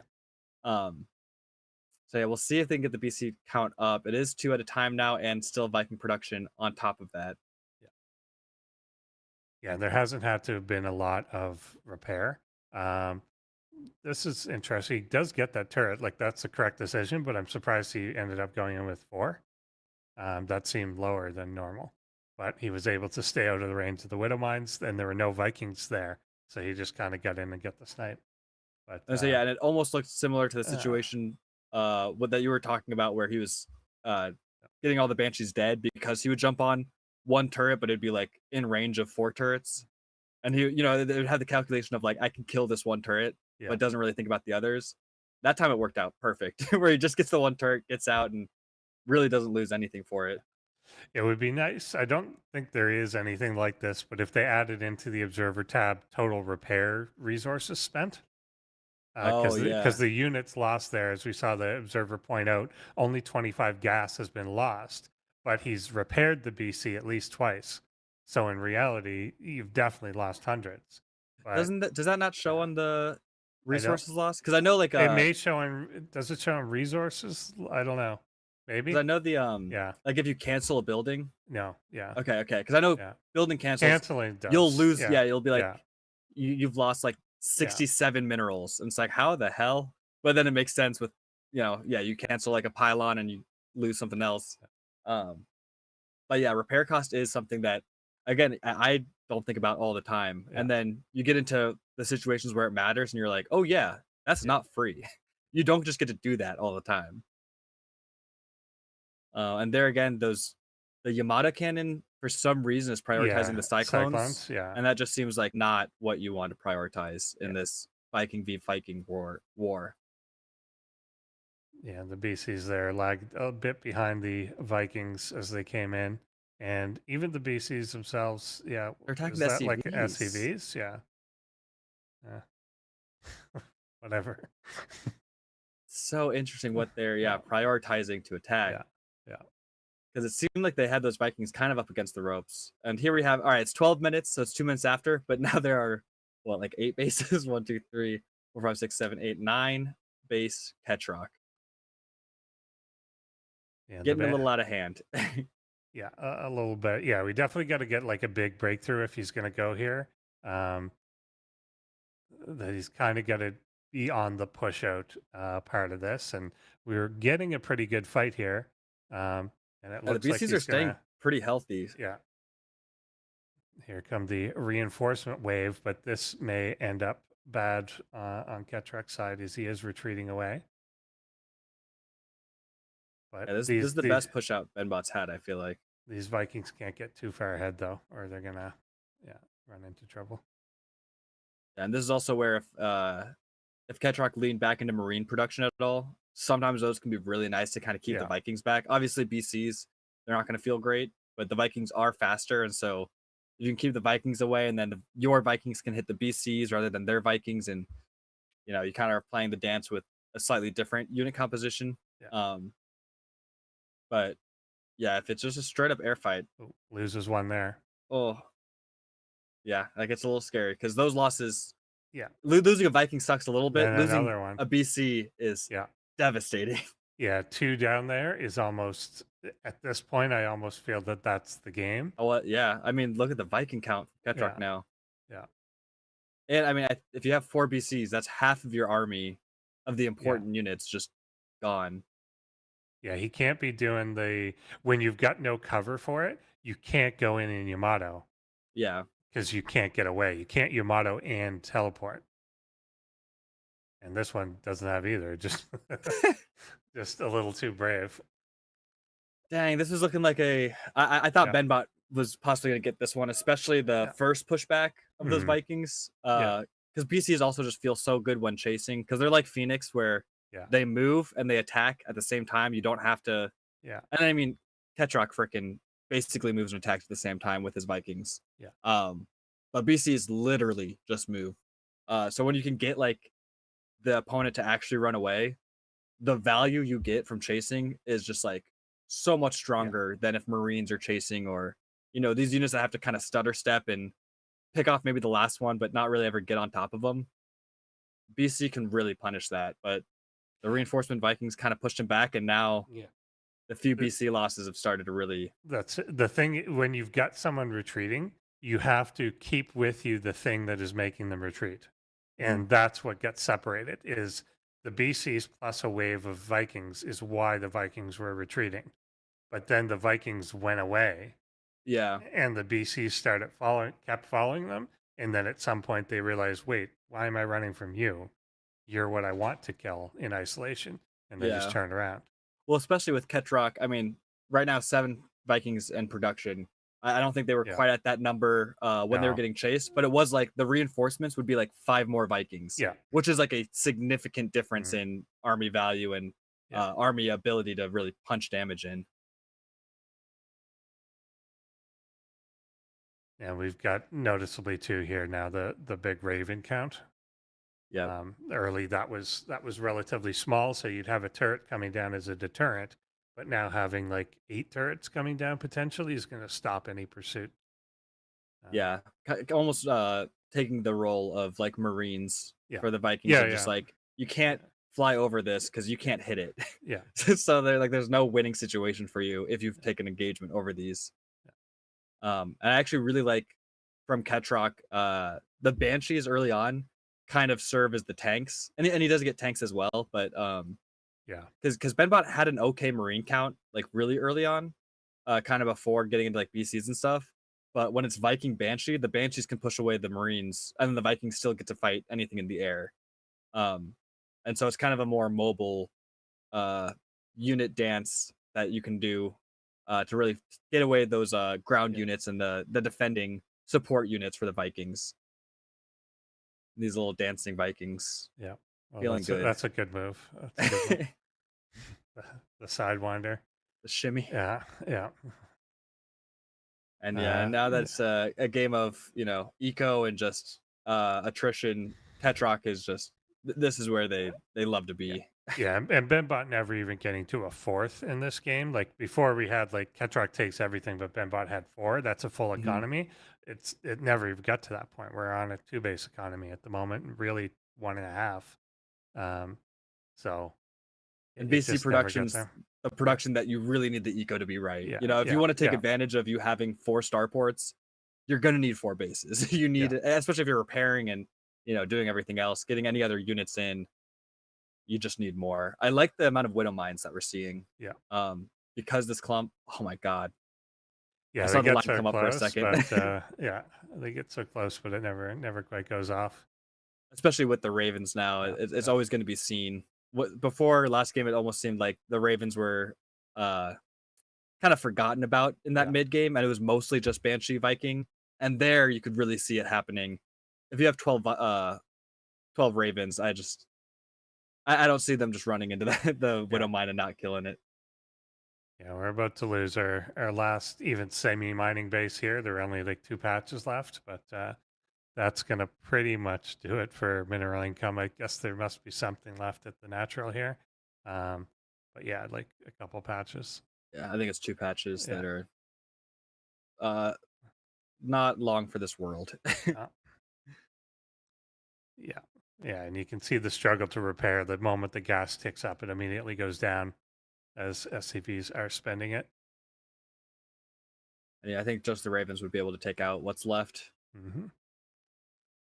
So, due to the equilibrium success, we are going to end up ending things with a 4-1 Damn, I was so victory. close. Yeah, yeah. It feels like Bembot, particularly in this game, was like on the verge of breaking through. But you've got to really, like, when someone does this take everything sort of situation, you've really got to break through with an objective. Like, you've got to break through and take a base out, and then do it again and do it Yeah. again. And if you don't, yeah, there's all the SCVs trying to repair like one Viking. Nothing, no money. Yeah, Yeah, well, like when you get the death ball, you have to keep the death ball together, Yeah. right? And like yeah, Benbot was getting that death ball, but then like you said, the It was BCs chased Ketrock's Vikings, and the Vikings were not Yeah. keeping up with those BCs.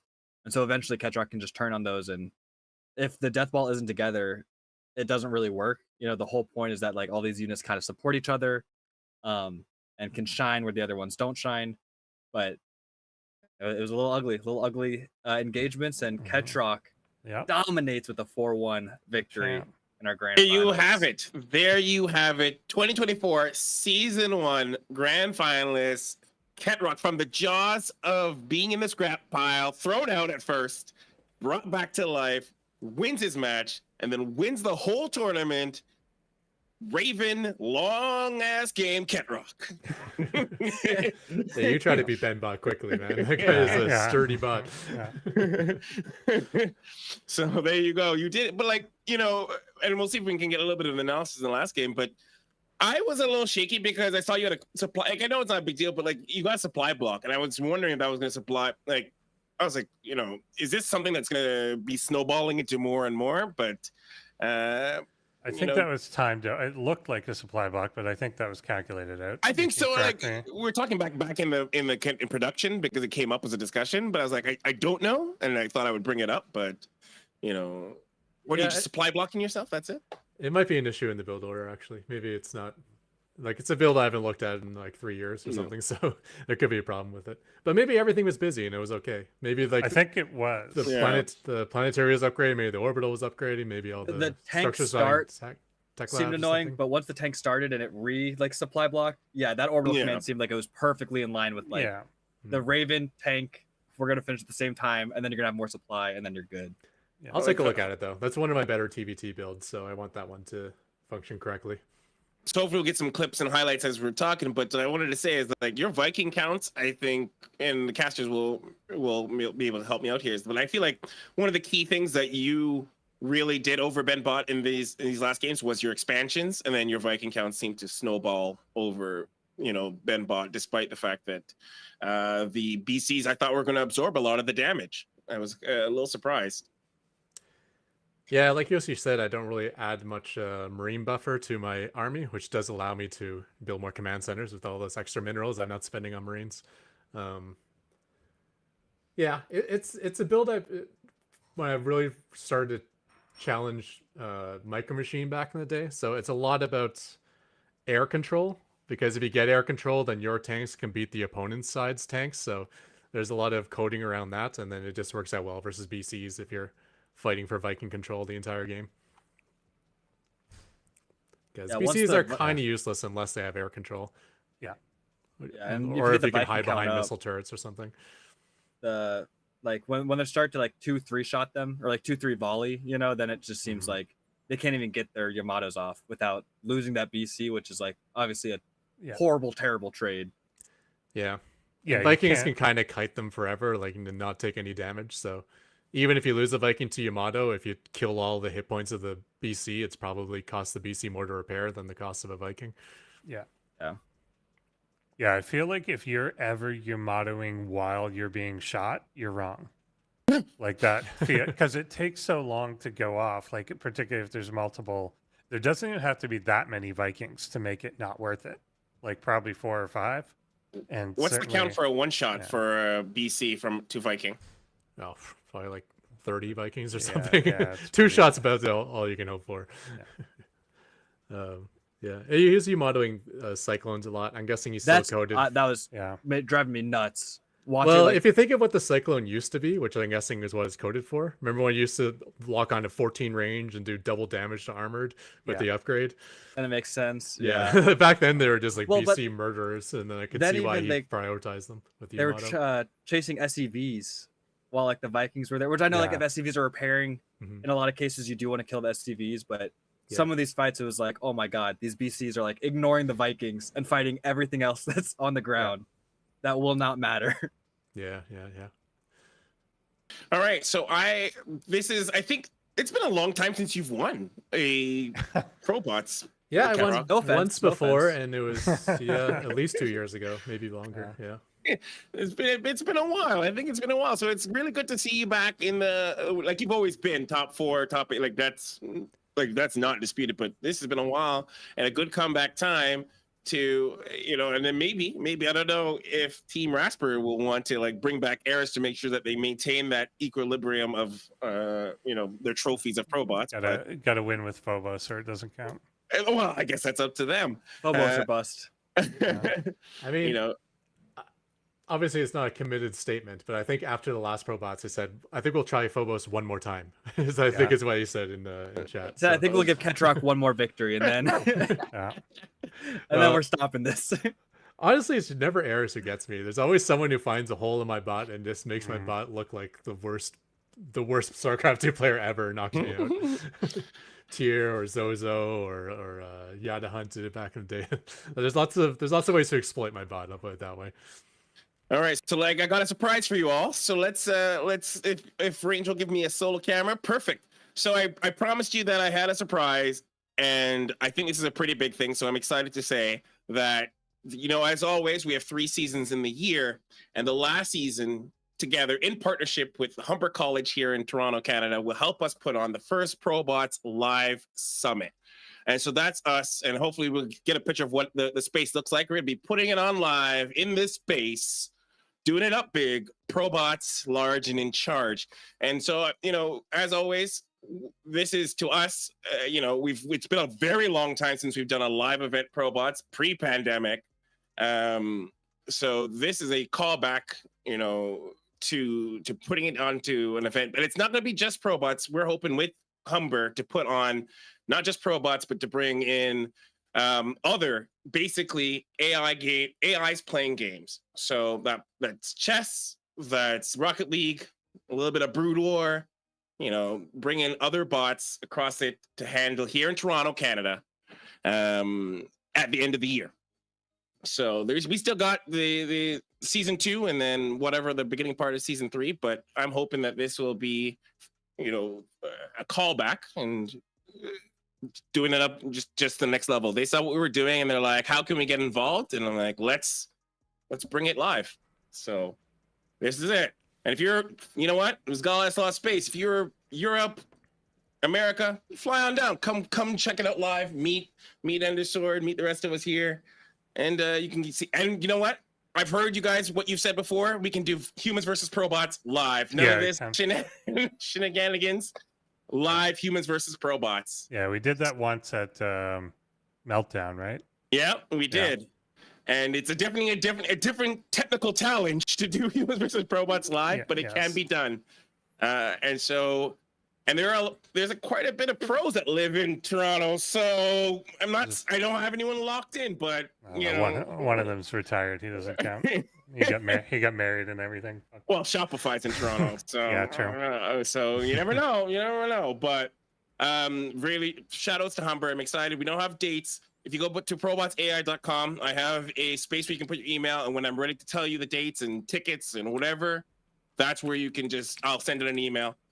ProBots Live Summit is a to be decided name. I'm not gonna release my names live because Endersword will roast me. So it's a placeholder till the actual name. I'm gonna workshop a couple of names and then but yeah, that's it. We're doing it live. I'm excited, scared, but excited. So here we go. Caster's thoughts. Good. Yeah, sounds good. Humber in Toronto or Humber in Guelph? Toronto. Okay, cool. I forgot there's another campus. No, this is Toronto Humber campus. Yeah. So they're a large campus, their main campus. They're giving us the space, and we're hoping to bring others together. There's a lot of us across the spectrum. This is definitely the first in Canada, maybe the first in North America to bring in like multiple bots playing AI and together under one roof. So, you know, showcase of that. We'll find out. Oh yeah. Cool. Yeah, Brood War has a very active bot ladder scene. Yeah, I saw them playing Artosis, so you know. Rocket League and Dota, it's possible to make bots. I don't know how actively if there's any competition going on with those, but Rocket League 100%. 100% Rocket League I've seen. They used to have an active ladder, I know that much. Dota is how like OpenAI was doing that one, right? Yeah. And I don't know whether they made that an open thing like DeepMind did, but like I don't know if people do and that again, it may not all be competition. Some of it will just be showcasing. We'll be doing, if you guys are familiar with our post bots, we'll be having other authors across the spectrum coming and talking about their bots, their projects. So it's more than like ProBots will be our core competition because you guys, we're StarCraft 2 and we love it, but we will give the opportunity to showcase other bot authors across the multiverse of bots being made and bring them together in an Avengers style. There's definitely a few games too that like I know a lot of people do like just machine learning like not even competitive, but like they just do machine learning, like Pokemon. Yep, And, that's on my list. like, like yeah. speed running type. yeah. So the theme is like AIs that play games, not AIs in games or not AIs in general, but AIs that play games. So yeah, we are actually I'm gonna reach out to not just the competitive side, but just like Endershred pointed out, the Pokemon the guy who made AIs playing Pokemon, and see who we can bring out and who's around and what speakers and what case, because big part of our component is getting people into the scene, teaching and also sharing that knowledge.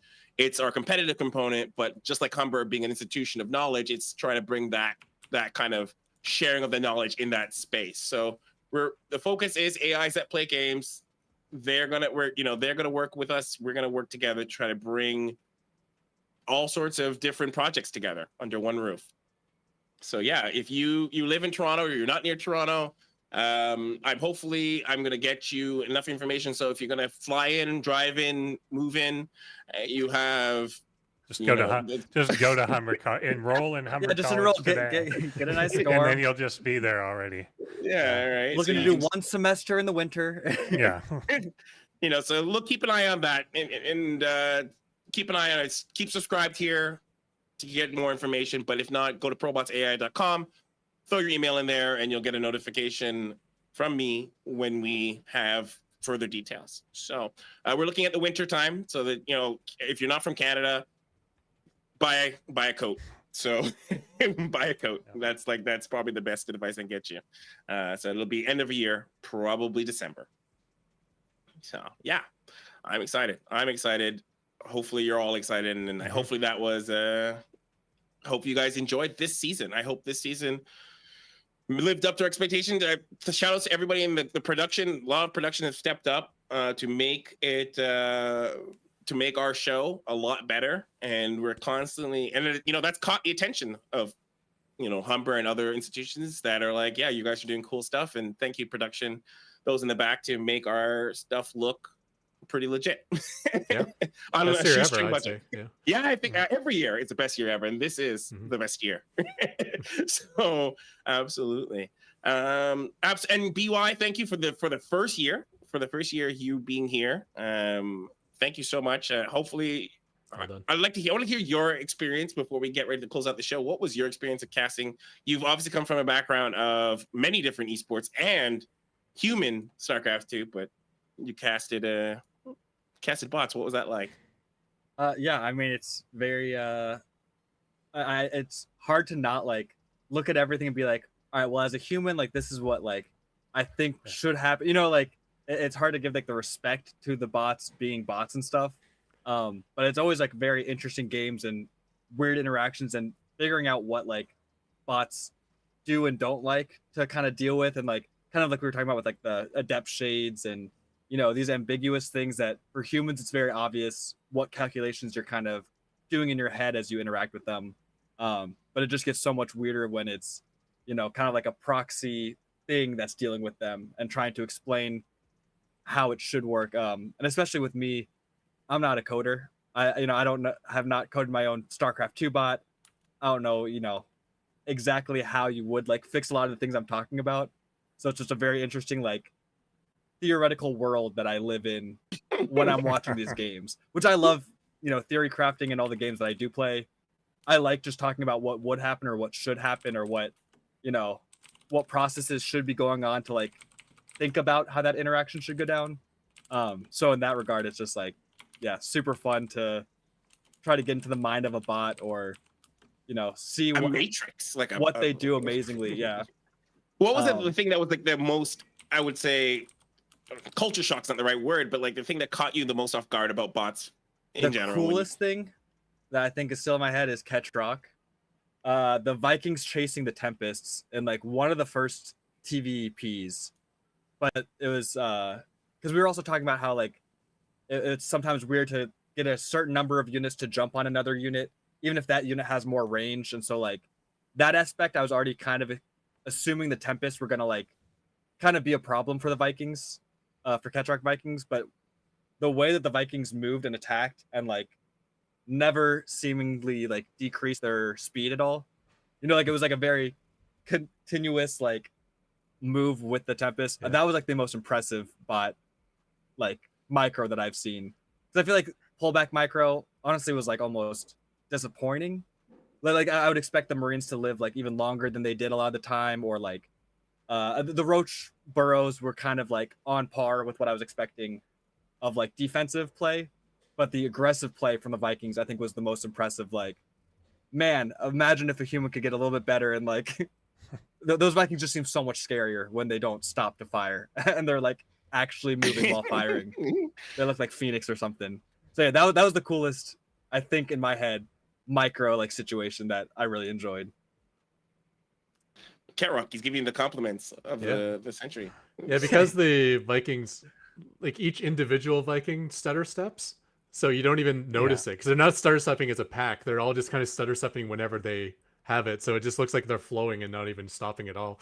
Yeah, the ball of them is just going. It's almost like I played strings, some viola, but if you're gonna reset your bow on like a really long note, the only time you don't want to do it is when someone else is resetting their bow, so that you kind of give the illusion of a continuous harmonizing, you know. So it's almost like the Vikings, as long as you're stopping and I'm not stopping, the clump just is like forever looking like it's moving in a very cohesive, you know, manner. That's actually really scary. Like I've never actually noticed that, but you explaining it that way actually is actually kind of terrifying. They look so much better than human. Yeah, like they look terrifying when it's like they are chasing back Tempest and not losing any distance, you know, because Vikings are already pretty fast. So like if they attack like Phoenix, they are devastating. So yeah, that the bot scene in general can be devastating, and we are coming to the end of it now. This is it. This is the end of season 1, but there is still 2 more seasons. And obviously what we do at our summit. So there's still more ProBots to come. Don't weep. Don't cry for me, Argentina. This is not the end, but it is the end of this season. So thank you so much. Without you, I think that's the person I have not thanked yet. You out there in the audience, those of you who are hitting the like button, those of you who are hitting the subscribe button. Viewers like you. Viewers like you, brought to you by, you know, this program is sponsored by you, the letter U.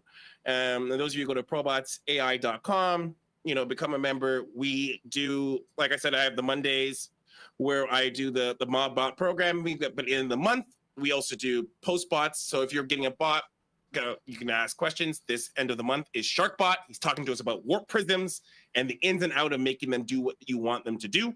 So he's giving a little bit of a show and tell on Sharkbot. And we're going a bit in there. And that's what you can expect every month at the end of the month.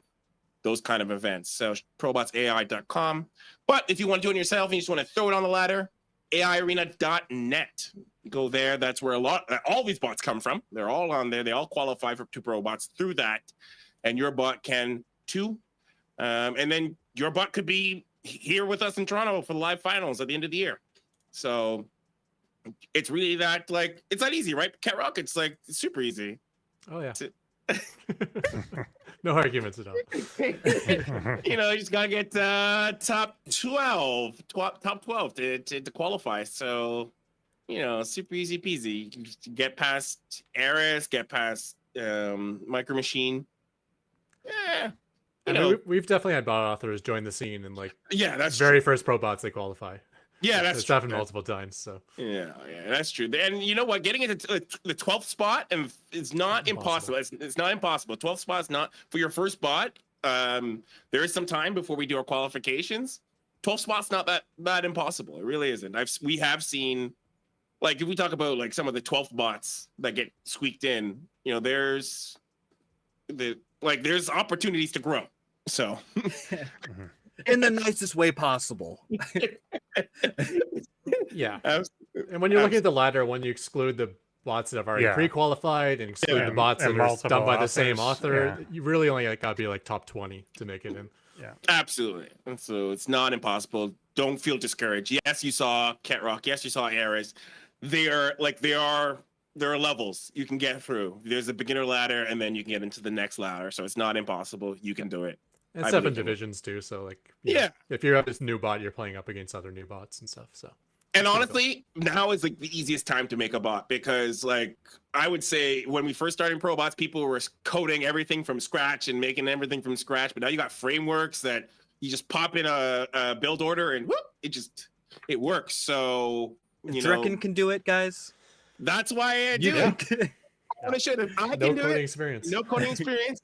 You know, Just ChatGPT, just ChatGPT. Yeah. Man, We should try one season. Like, can we make ChatGPT code something like with very little input? oh, that might be All right? that might be a Like, that might be a let good it video. completely. Yeah. Like, if you Oh. just don't even tell it, like, be like, here's what other bots do. Can you figure, like, just make a bot that functions on your own and Some see bots. what it does? Yeah. I Yeah. don't Like everything else it does, it'll very confidently give you an answer. Yes, that won't work it out. will. Yeah. That's exactly what it does.